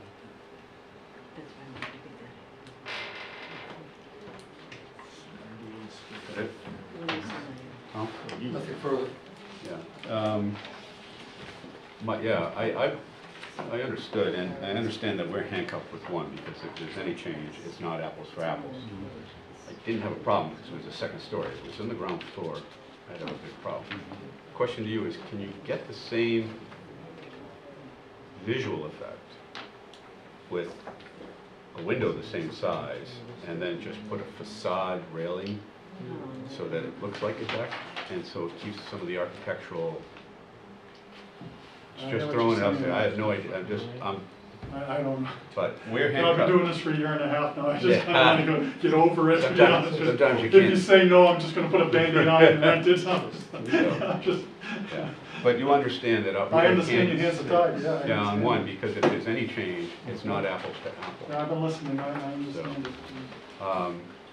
So it's probably So, 12 by 6. my question to you is, before I go to a vote, do you want to table this and rethink this and look at it differently, or do you want us I to just have vote? your vote. Okay, thank you, just wanted to give you that respect. Thanks. Questions from the audience? Public? No? Questions from staff? We've been kicking around the math on this thing, and we're not sure that a provision that hasn't been referenced yet in the discussion or in the building officials' correspondence might take them out of non-compliance. So, and we're not sure, Tom. Should I come back and talk to him? The question I wanted to pose to you, with the indulgence of the board, is would you like to continue this discussion for a month, allow the staff to work with the building officials? Oh, yeah, I staff, do that, I could do that, yeah.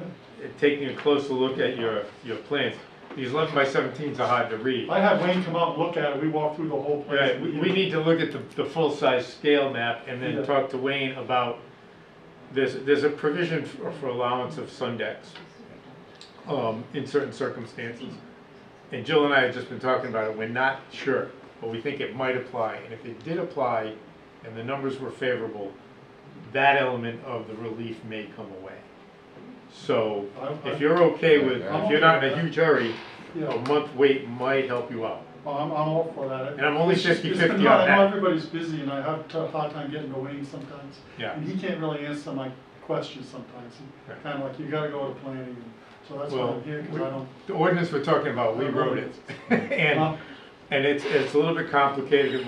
We wrote it at the behest of the town council, who gave us direct instructions as to what they wanted in the ordinance. And it's a partial exemption on sun decks under certain circumstances.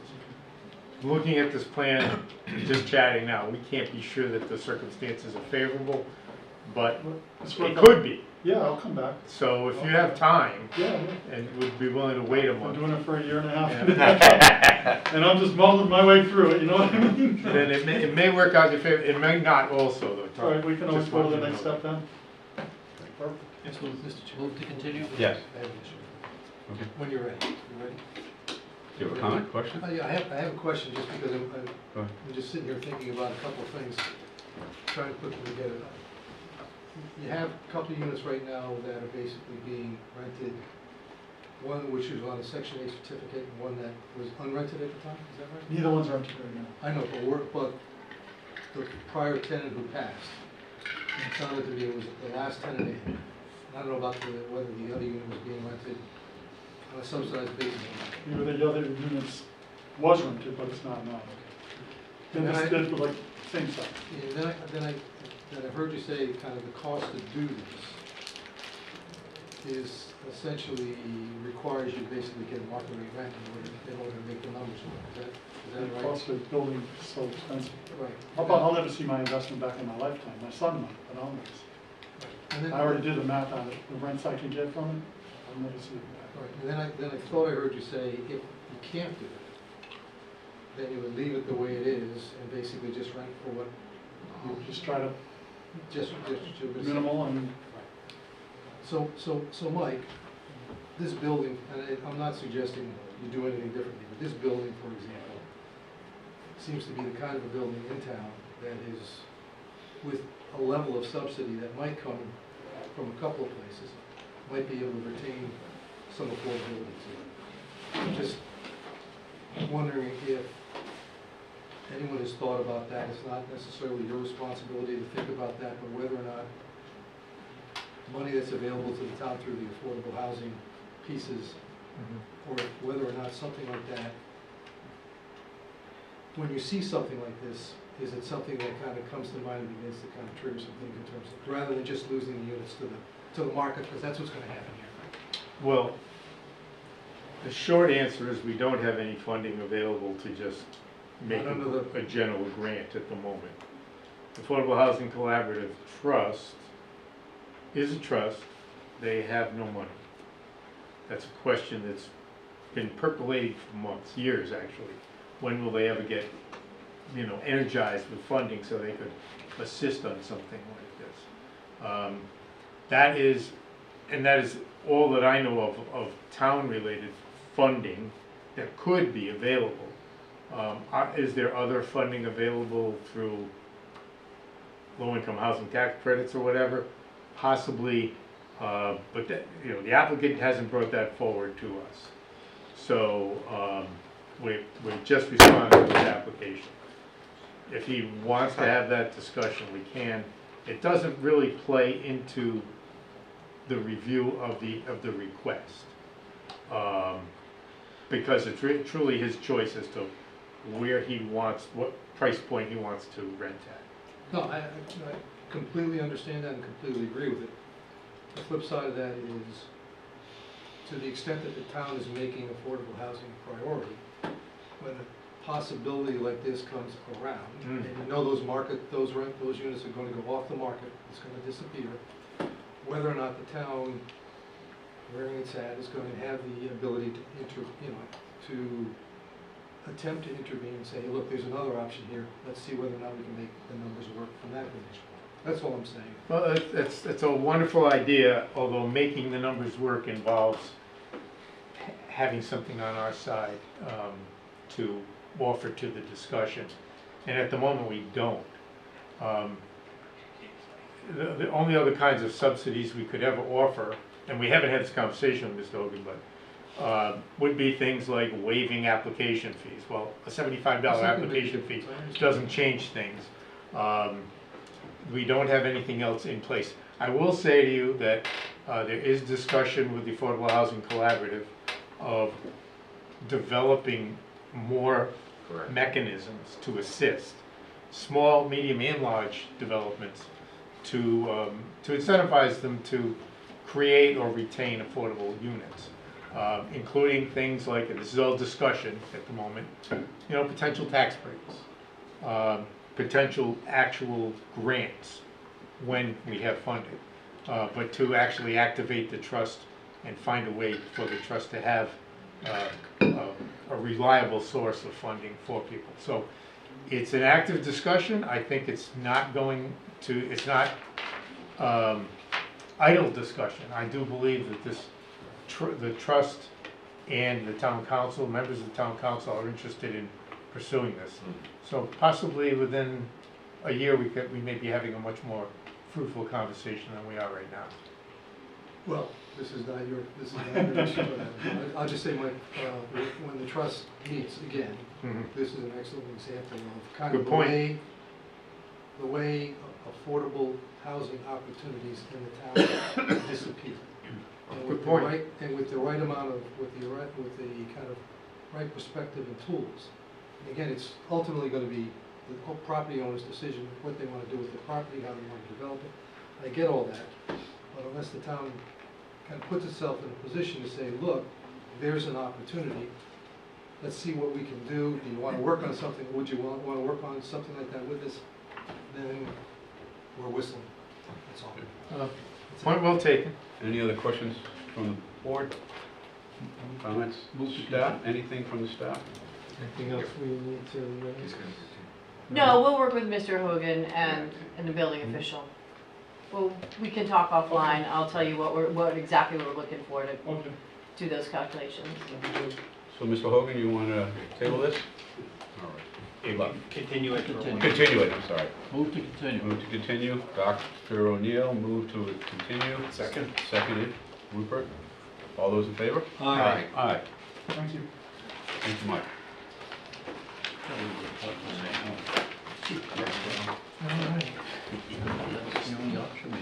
Yeah. Site review, Drury, plat NJ, lot 51, Humps 10, South Cliff Road, South Cliff Drive. Hi, my name is George Spartarakis. I represent Drury's. Actually, Mr. Drury is right here. And this is the garage that we're building on. And so I'm the project manager, so I'm a little more knowledgeable of the design. And so I'll be here to speak for it. So originally the garage was set to be here next to the house, in this area here, but we couldn't meet the parameters for the border zoning. So we decided to just put it all the way up here and tack it back, because there is a fenced in area here with a pool. So at least we're able to meet the criteria as far as where it's situated on the land. But we still have an issue with the height, which we need to better. This is just a simple garage. We just try to make something that will meet and will look right with the house that is close to it. The specific window that we have there is the same windows that exist in the whole house. The whole house has that size windows. So we just, the same siding, so we'll try to make it look like it belongs there and it's been there. The cars that go in there, they're pretty tall, so we need to have an 8-foot high door, and then you need clearance for the mechanism. So that's why we kind of already high here, we're about 9 feet high on the ceiling here, and then we have the framing and then the pitch of the roof. There is going to be a little bit of auxiliary space up top. It's just some storage area. We requested originally 23 feet, but the building now we lowered the pitch. It should be 12-12, now it's 10-12. It's going to be about 21 feet. It's listed there as 21 feet. We just originally had requested 23. So the building is going to be 20 feet, 11 inches, so something like that. There is a staircase that goes up to the storage area, and lowering the pitch of the roof to bring it to the 18 feet that we need, it will create an issue on clearance. Plus, we're going to lose the window. And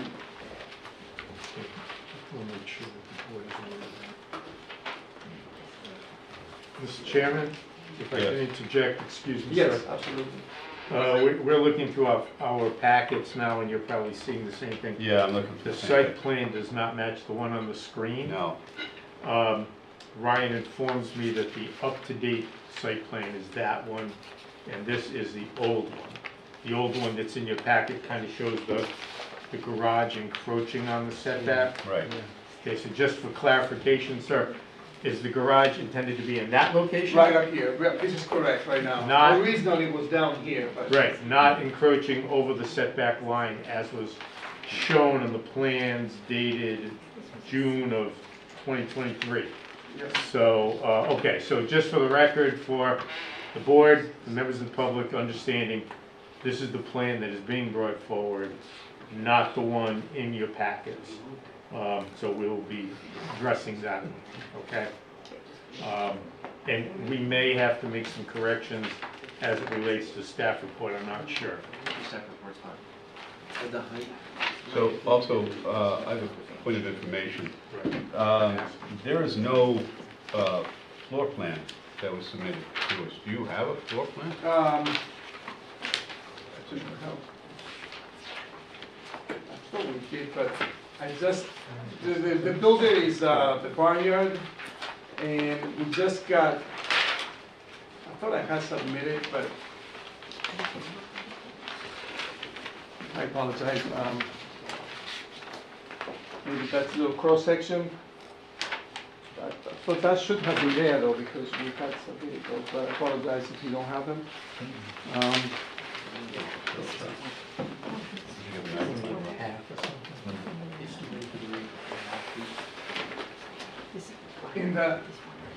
In the back, this is the front. In the back, there will be stairs that go up to the storage area, as you see on that. Internal or external? Internal. Internal. That's his plan. So let's ask him to correct that. Anything else? water, sewer, water? No, there's electric? gonna be water outside for washing a car or whatever, but there's no utilities other than power for the electric vehicles. They will be stored there. And that's pretty much the reason why the garage is built away from the house, because the existing garage attached to the house, and there was a concern about fire with the batteries and all that, and they didn't want to have the liability for all that problem, and so they built the garage detached to the house for that purpose. But we ran into the problem with variance, so we tried to do the best we could, so that's why the garage has moved actually to the other side of the property. It's not a convenient location, but at least it will meet the criteria as far as the border designs and all that. Can I interject again, if you don't mind? Please. First of all, when did that latest site plan get submitted? Can you give us a? December 18th. December 18th, okay. Okay, for some reason we got the wrong one.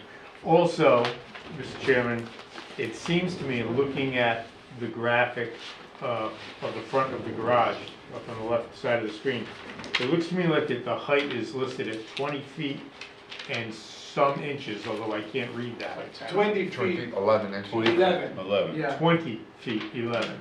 We had it in the application as 23.5, so 23 feet 6 inches. So that has changed also.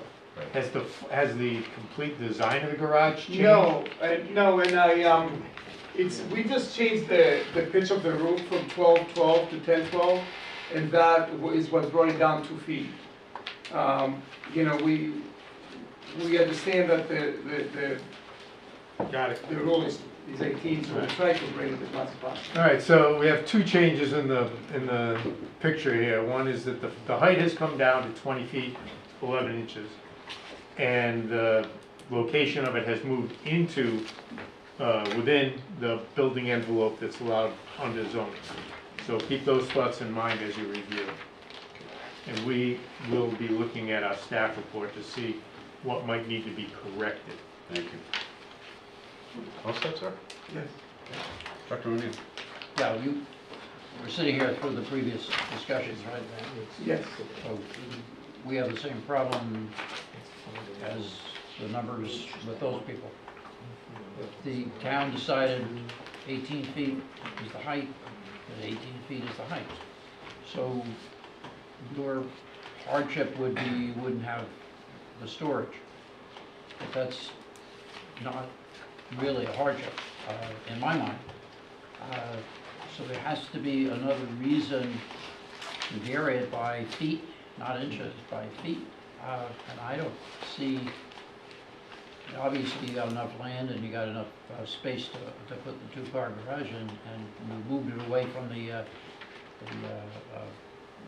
meeting a request for a variance in terms of sidelines, but the height, it's just like, it's 18 feet. In any case, obviously, that's my strong feeling. Yeah, it's just that the change of that pitch to satisfy the 18 feet, it would drastically change the design of the garage, of how it's gonna look in comparison to the house adjacent to it, and to look like it belongs to the house, not something that somebody just put over there. And that's why we need the variance for. Yes, John? Doc, it's not a hardship. It's really basically trying to blend everything into what exists there. We're in Anawan, you know, it's pretty picky there.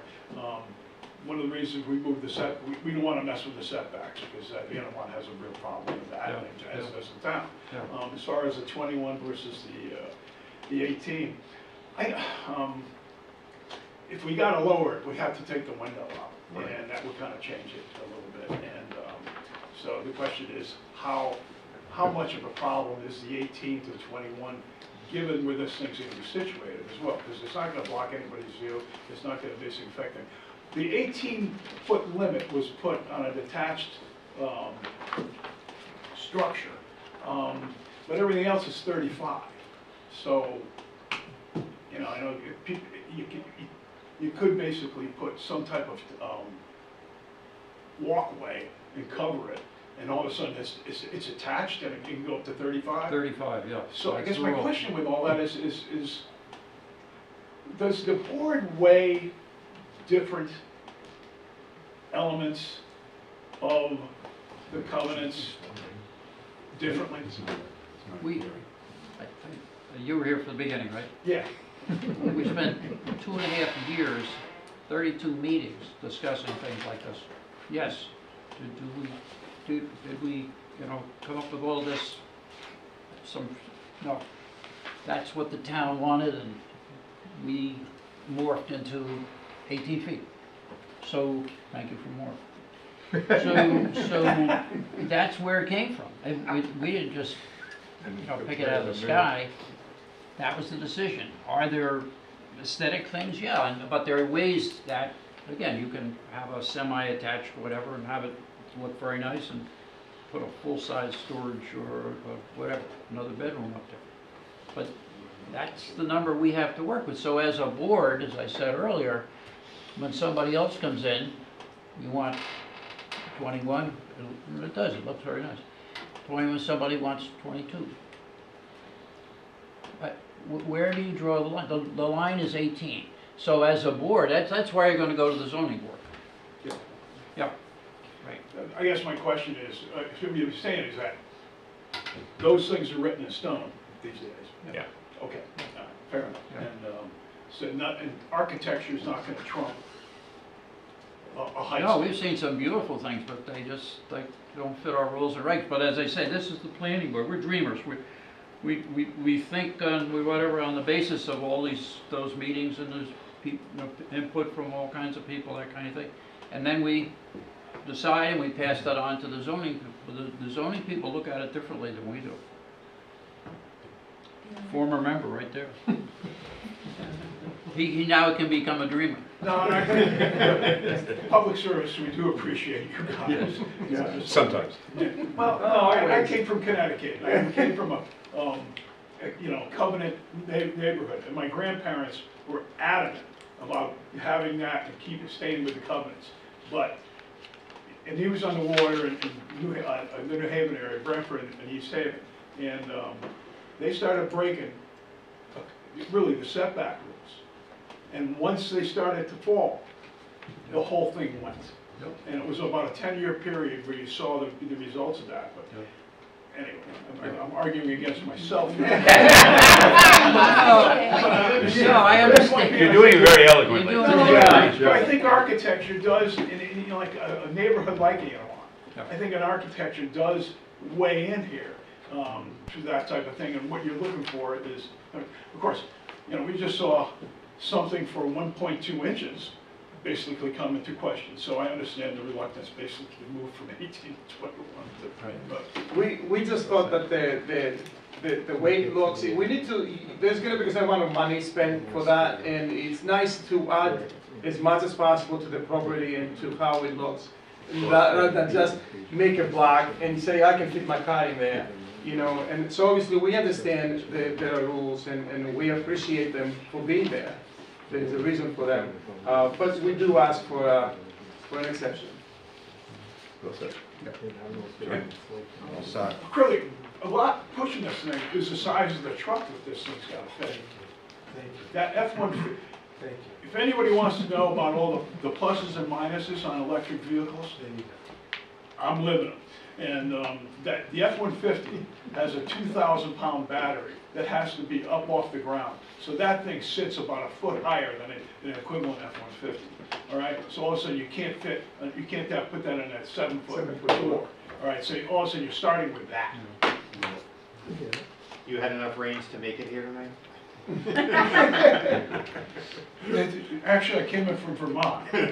The truck stayed. I took a gas field. He wouldn't have made it.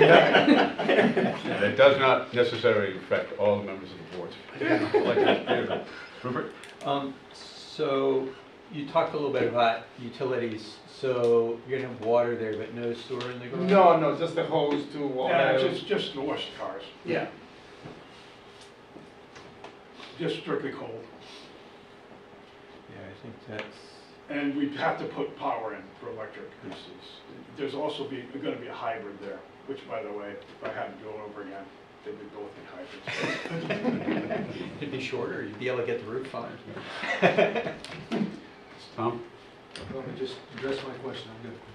I have, before I go for comment and stuff, I have a couple questions. One, so part of this is driven by, you're moving this away from the house because there are some issues with electric vehicles, not all of them, but there are some issues of fire, so that's why you're detaching, moving it away from the house. The height is based on the fact that one of these vehicles is big. My question to you, load capacity on the roof. If you get lower than a 10-12, does it have the carrying capacity that's required for, 50-year storm, et cetera, so forth, engineering-wise? If you go below, much more below this. Yeah, I mean, the area of the roof is the area of the roof. I mean, when you Now, I'm go not looking at the lower- area, I'm looking at the pitch. Yes. So the pitch determines the height, Yes. okay? but all that So my water. question is, if you lower that pitch to lower the height, Mhm. you start to flatten out the roof. At some point in time, you get to the question of structural integrity in relationship, because there are standards that it has to have a load capacity in case we actually have snow. Yeah. So my question is, are you reached that point, or can you go lower structurally and keep the integrity based on? I have to find out. Okay. I apologize, but I don't want to say something that We talked about. might not be accurate, yeah. Okay, all right. It appears, excuse me, it appears to me if you lost the window, or shrunk the window, that you could do the right pitch, which would bring you down easily under the 18 feet, no? To stay under 18 feet, we have to go below 7, just below 7 pitch. You will lose about 3.5 feet that we have now. The window is going to go, but also the issue is with the way the stairs are to go up. You're going to be hitting, we're not going to meet the code with the clearance for the stairs, on the top of the stairs. You got to be 6'8", the clearance on the top of the stairs in order to meet.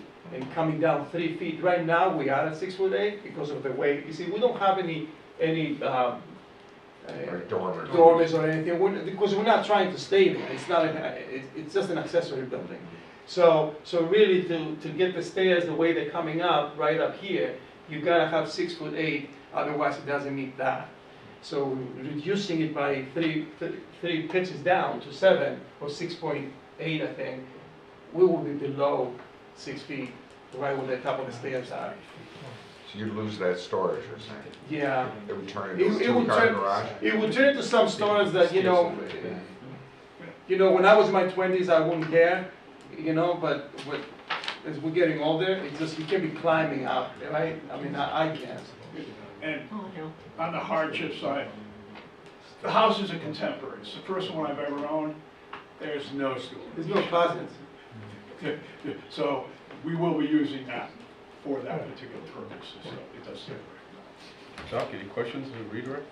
No, I was just going to mention there are other ways of constructing access. We're not architecturally supposed to correct or whatever situation, but again,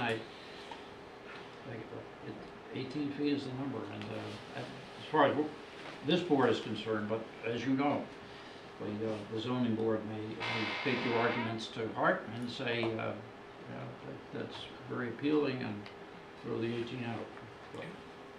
But I can't. Jerry? Questions, comments? Maybe exterior steps? I don't know what that does to the rest of the lot coverage, etc. Exterior stairs, rather? Yeah, there will still be somewhere here. When you come up the stairs, I mean, you can't have the stairs all the way out to here to come in. So it's just. It doesn't work. Yeah, we're going back to making something that looks weird. They're gonna say, who built this? Okay. Rupert, questions, comments? Tom? No, fine. To the staff, questions, comments? Input? Mr. Chairman, I believe you have someone in the audience who'd like to speak also before we go any further. The only thing I would say is we did not get the benefit of a floor plan. We had no idea about stairs. I will point out that this garage is 30 feet long. A typical garage is about 24, and a typical car is around 20, between 18 and 20. So there is plenty of room at the end of this garage to install steps. They could go around the corner, starting on the side wall, and go around the corner along the back wall, and not create the head problem that the gentleman is providing here, explaining. But all of this could have been hashed out at the staff level had we had a floor plan. So we are at a loss to provide you any real commentary on that, other than to say a floor plan and some better description, and certainly receipt of the updated plans sooner than tonight would have been useful. So pass it along back to you, and with the idea that we don't, this board does not help people redesign their projects. We don't. It's not in the purview, and it's certainly not necessary. There are plenty of options, and it's up to you to decide how you want to recommend. Yeah, again, we're not here to design, but one other option is to make the garage even bigger, deeper, so your storage is at ground level. You don't have to go upstairs. Just use that upper area for your, the stuff that we never use for that. And I know somebody who did that, and they have plenty of land too, and they love it. Because the access is in ground level. Comments from the public? Yes. No? I'm adjacent to it, but I'm just listening. Okay. My You have- property is directly, I don't know, which way does it go? Well, I'm actually, here. the garage would and be he's twins here. to yours. Yeah, so, yeah, and I know that you're going to be doing some changes, et cetera, and then going to the zoning board, so, yeah. It's tricky, you know. You should provide your name for the record, ma'am. I'm sorry, say it again, please. Provide My name your is name. Sheila Sullivan, I'm sorry, yes. Well, not sorry, I'm Sheila Sullivan. Sheila but, Sullivan. but, Ms. Sullivan, your address? yeah, I'm sorry?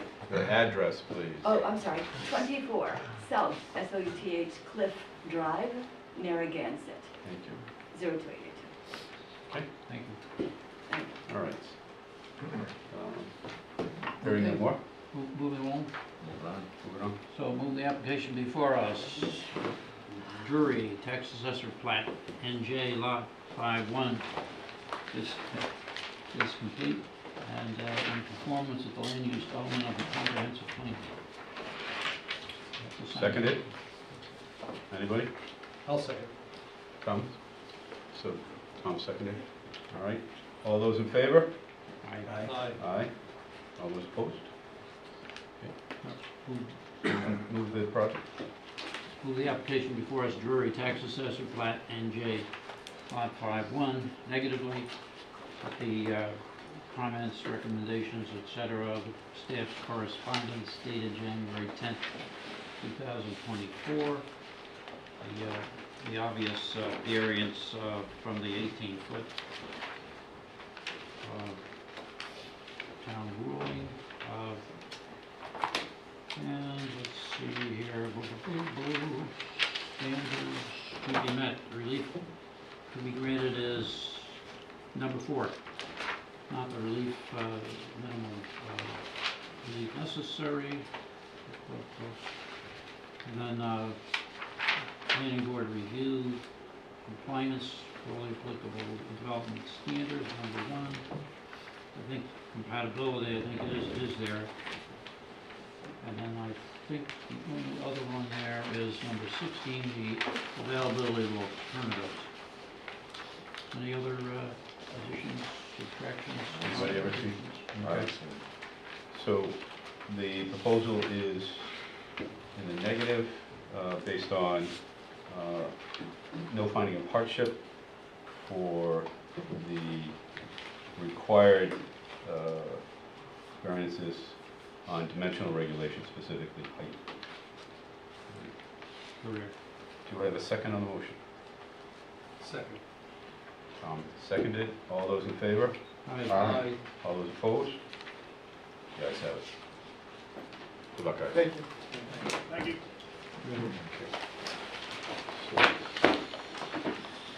As there is nothing else on our docket, we will move to executive session. Yes, I have it on Repeat, gentlemen. To be or not to be? Mr. Chairman? Still on? Yes. You should, I think the process here is to read that into the record Yes. and then take a roll call vote to go into executive session. And then at that point, we'll clear the room, Ray will black the screen, and we can talk. Well, while people are going, we're going to allow some people to go to the restroom. And that's also possible. So we're going to take a 5-minute restroom break. Do that now, or? Yeah, why don't we take the vote, and then Ray can shut it off. Okay, that'll be great. Okay, a motion. The motion is to retire to executive session of the Narragansett Planning Board in accordance with Rhode Island General Laws, Section 24-46-4 and Section 42-46-5, for the purpose of discussion and possible action concerning a recent decision by Shaba in the matter of Old Boston Neck Road LLC versus Narragansett Planning Board and the appeal authorized by the Town Council. Take a roll call vote. Dr. O'Neill? Yay. Barry? Yeah. Rupert? Yes. Tom? Aye. And I vote aye. Okay. So at this point in time, we'll give 5 minutes for everybody to get set. If anybody who needs a restroom, get a drink of water, or whatever may be.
Now we have to make a We're motion to back seal in? those We're minutes, back. right? Mr. Chairman? Steve? Yes, motion to seal the minutes. You're live? You are live. Okay.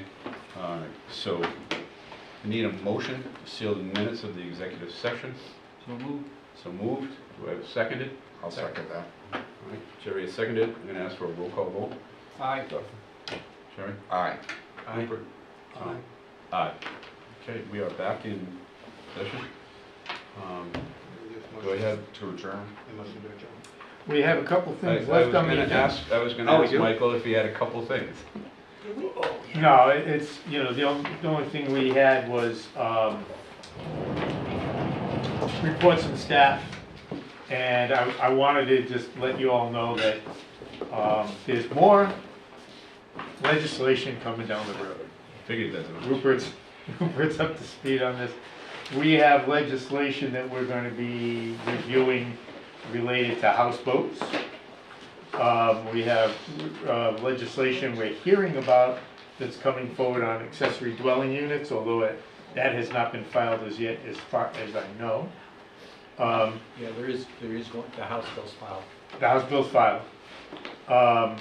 We have. Taken under recommendation.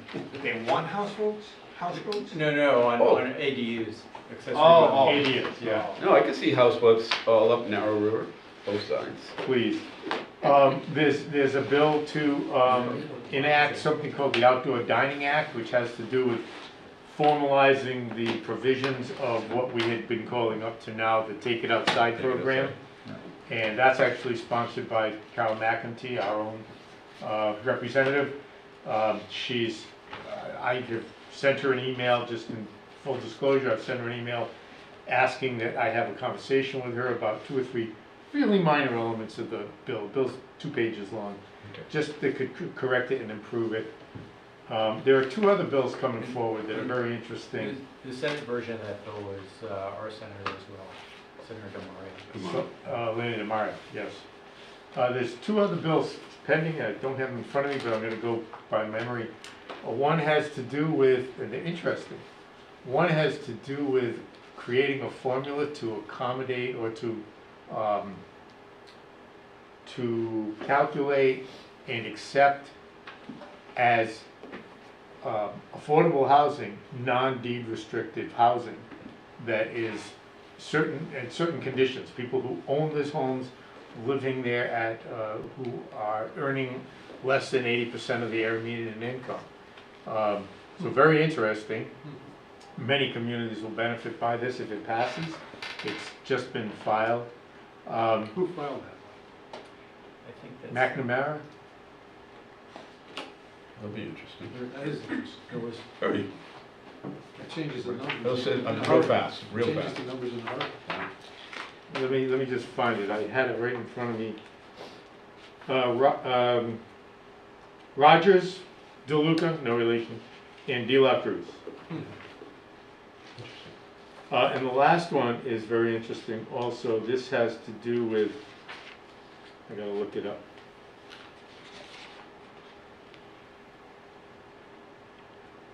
Oh, this one has to do with acknowledging, this is one that I've been calling for years, acknowledging vouchers, Section 8 vouchers, that are in place in any community, and probably the vast majority of the cities and towns in the state have some Section 8. Section 8 vouchers have never been accepted, even though the state law says that affordable housing is housing that is a state or federal program. And we know the Section 8 is a federal program. And yet we were told, yeah, but that doesn't count. We've heard that for 15 years now. That doesn't count. Well, once again, I think it's the same group, DeLuca, Rogers. no, that one's Senator Felag, I believe. Senator Walter Felag, Picard, Lombardo, and Ticoian. Yeah. Felag is the chair of that committee, I believe. That's huge. I represent 2 housing authorities. The amount of Section 8 vouchers out there. Yeah. I know the province has a couple of hundred. We have had near a couple hundred in the past. I don't know what we have Cranston now. has like 700. Wow. To me, so those would move the numbers big. Wow. So those just been filed. They're very raw. We don't know if they're going to get any traction at all. just want you to be aware of that. Thank you. And that's all I have. Okay. Jill, you have anything for us? No. Jill? I'm sorry? Do you have anything for us? No. Michael, before you leave that, you mentioned people living on houseboats. Yes, We have people living on their boats at Salt Pond for years. I'll let Jill handle that. This No, is Jill's- special legislation for what? Houseboats unfortunately have a very weird definition. It's not people living in, you know, $1 million, 50-foot Benetous. It's barges with little shacks built on top of them, with air conditioners, and we don't know what kind of sanitation devices. And we don't know what they're being used as. They're being purported to be used as, oh, this is just my little man cave. Jill, do you want to fill in some of the blanks here, because I'm really at a loss. Sure. So, North Kingstown and Newport have they have been working for a couple of years now to try to get the definition of houseboat changed. We jumped in a couple of years ago just paying attention to seeing what they were doing, because we had a houseboat pop up in our coastal pond, which is actually technically against the state law. It's against the CRMC Red Book, and its reference is prohibited in our own harbor management plan. But the definition of houseboat is pretty, for lack of a better description, flimsy.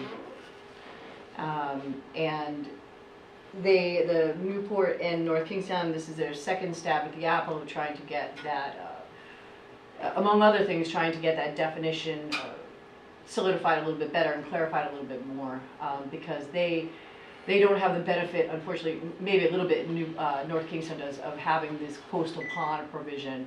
They are, you know, their houseboats situation is a little more tenuous because they could be at other places. So we're paying attention. Representative Carson from Newport is taking the lead on this. I met with her once. I believe Mike has met with and a group of other people. Mike has met with her, I believe, once, and I think there's another meeting on Friday. I did see that the legislation went in. I didn't see the changes. Saw it today, but I didn't see what the definition change was. They were going to try to submit almost exactly what they did last year, but with a couple of tweaks to it to see if they could get that to stick. We'll see. We'll see where it goes. Yep. Okay. So, thank you. Interesting. All right, I'm going to need, yes? Chairman, so for items for next agenda, could we have legislation as sort of an agenda item? Standing For the agenda spring. item for the next few months? Yeah, because I think there'll be bills coming that Yeah. you'll want to recommend the council take positions on. Yeah. We could put that in as a standard, you know, under reports from staff, Yeah. you know, inset, item 1, legislation discussion. Another thing that came out from board members was the possibility of a workshop, not a laborious one, but a couple projects, 2, that we've already reviewed, but look at them under the new standards and how they might be seen differently. It's a I don't know if we want to take out somebody's application that has either been approved or denied and do Well, that in public. I guess the question, Workshop. the request was a I'd workshop. rather use a hypothetical. Okay, then use a hypothetical that we would understand. Use fiction. Use fiction. Okay, we're just looking for something of relevance. We can sit there and go, oh, okay, that carries over to here. That makes sense. Okay. We can do that. I'm not sure how extensive our agenda is next month. If it's not too lengthy, we could maybe put that on as a, you know, specify 15, 20 minutes. That's all we're looking for. Not looking for hours or days. Just 15, 20 minutes. Okay. Anybody else? Okay, I'm going to need a motion to adjourn. It is non-debatable. My favorite part of Robert's rules. Move to adjourn. Seconded? Anybody? Non-debatable? Non-debatable. The chair has spoken. All those in favor? Aye. Aye. We are adjourned.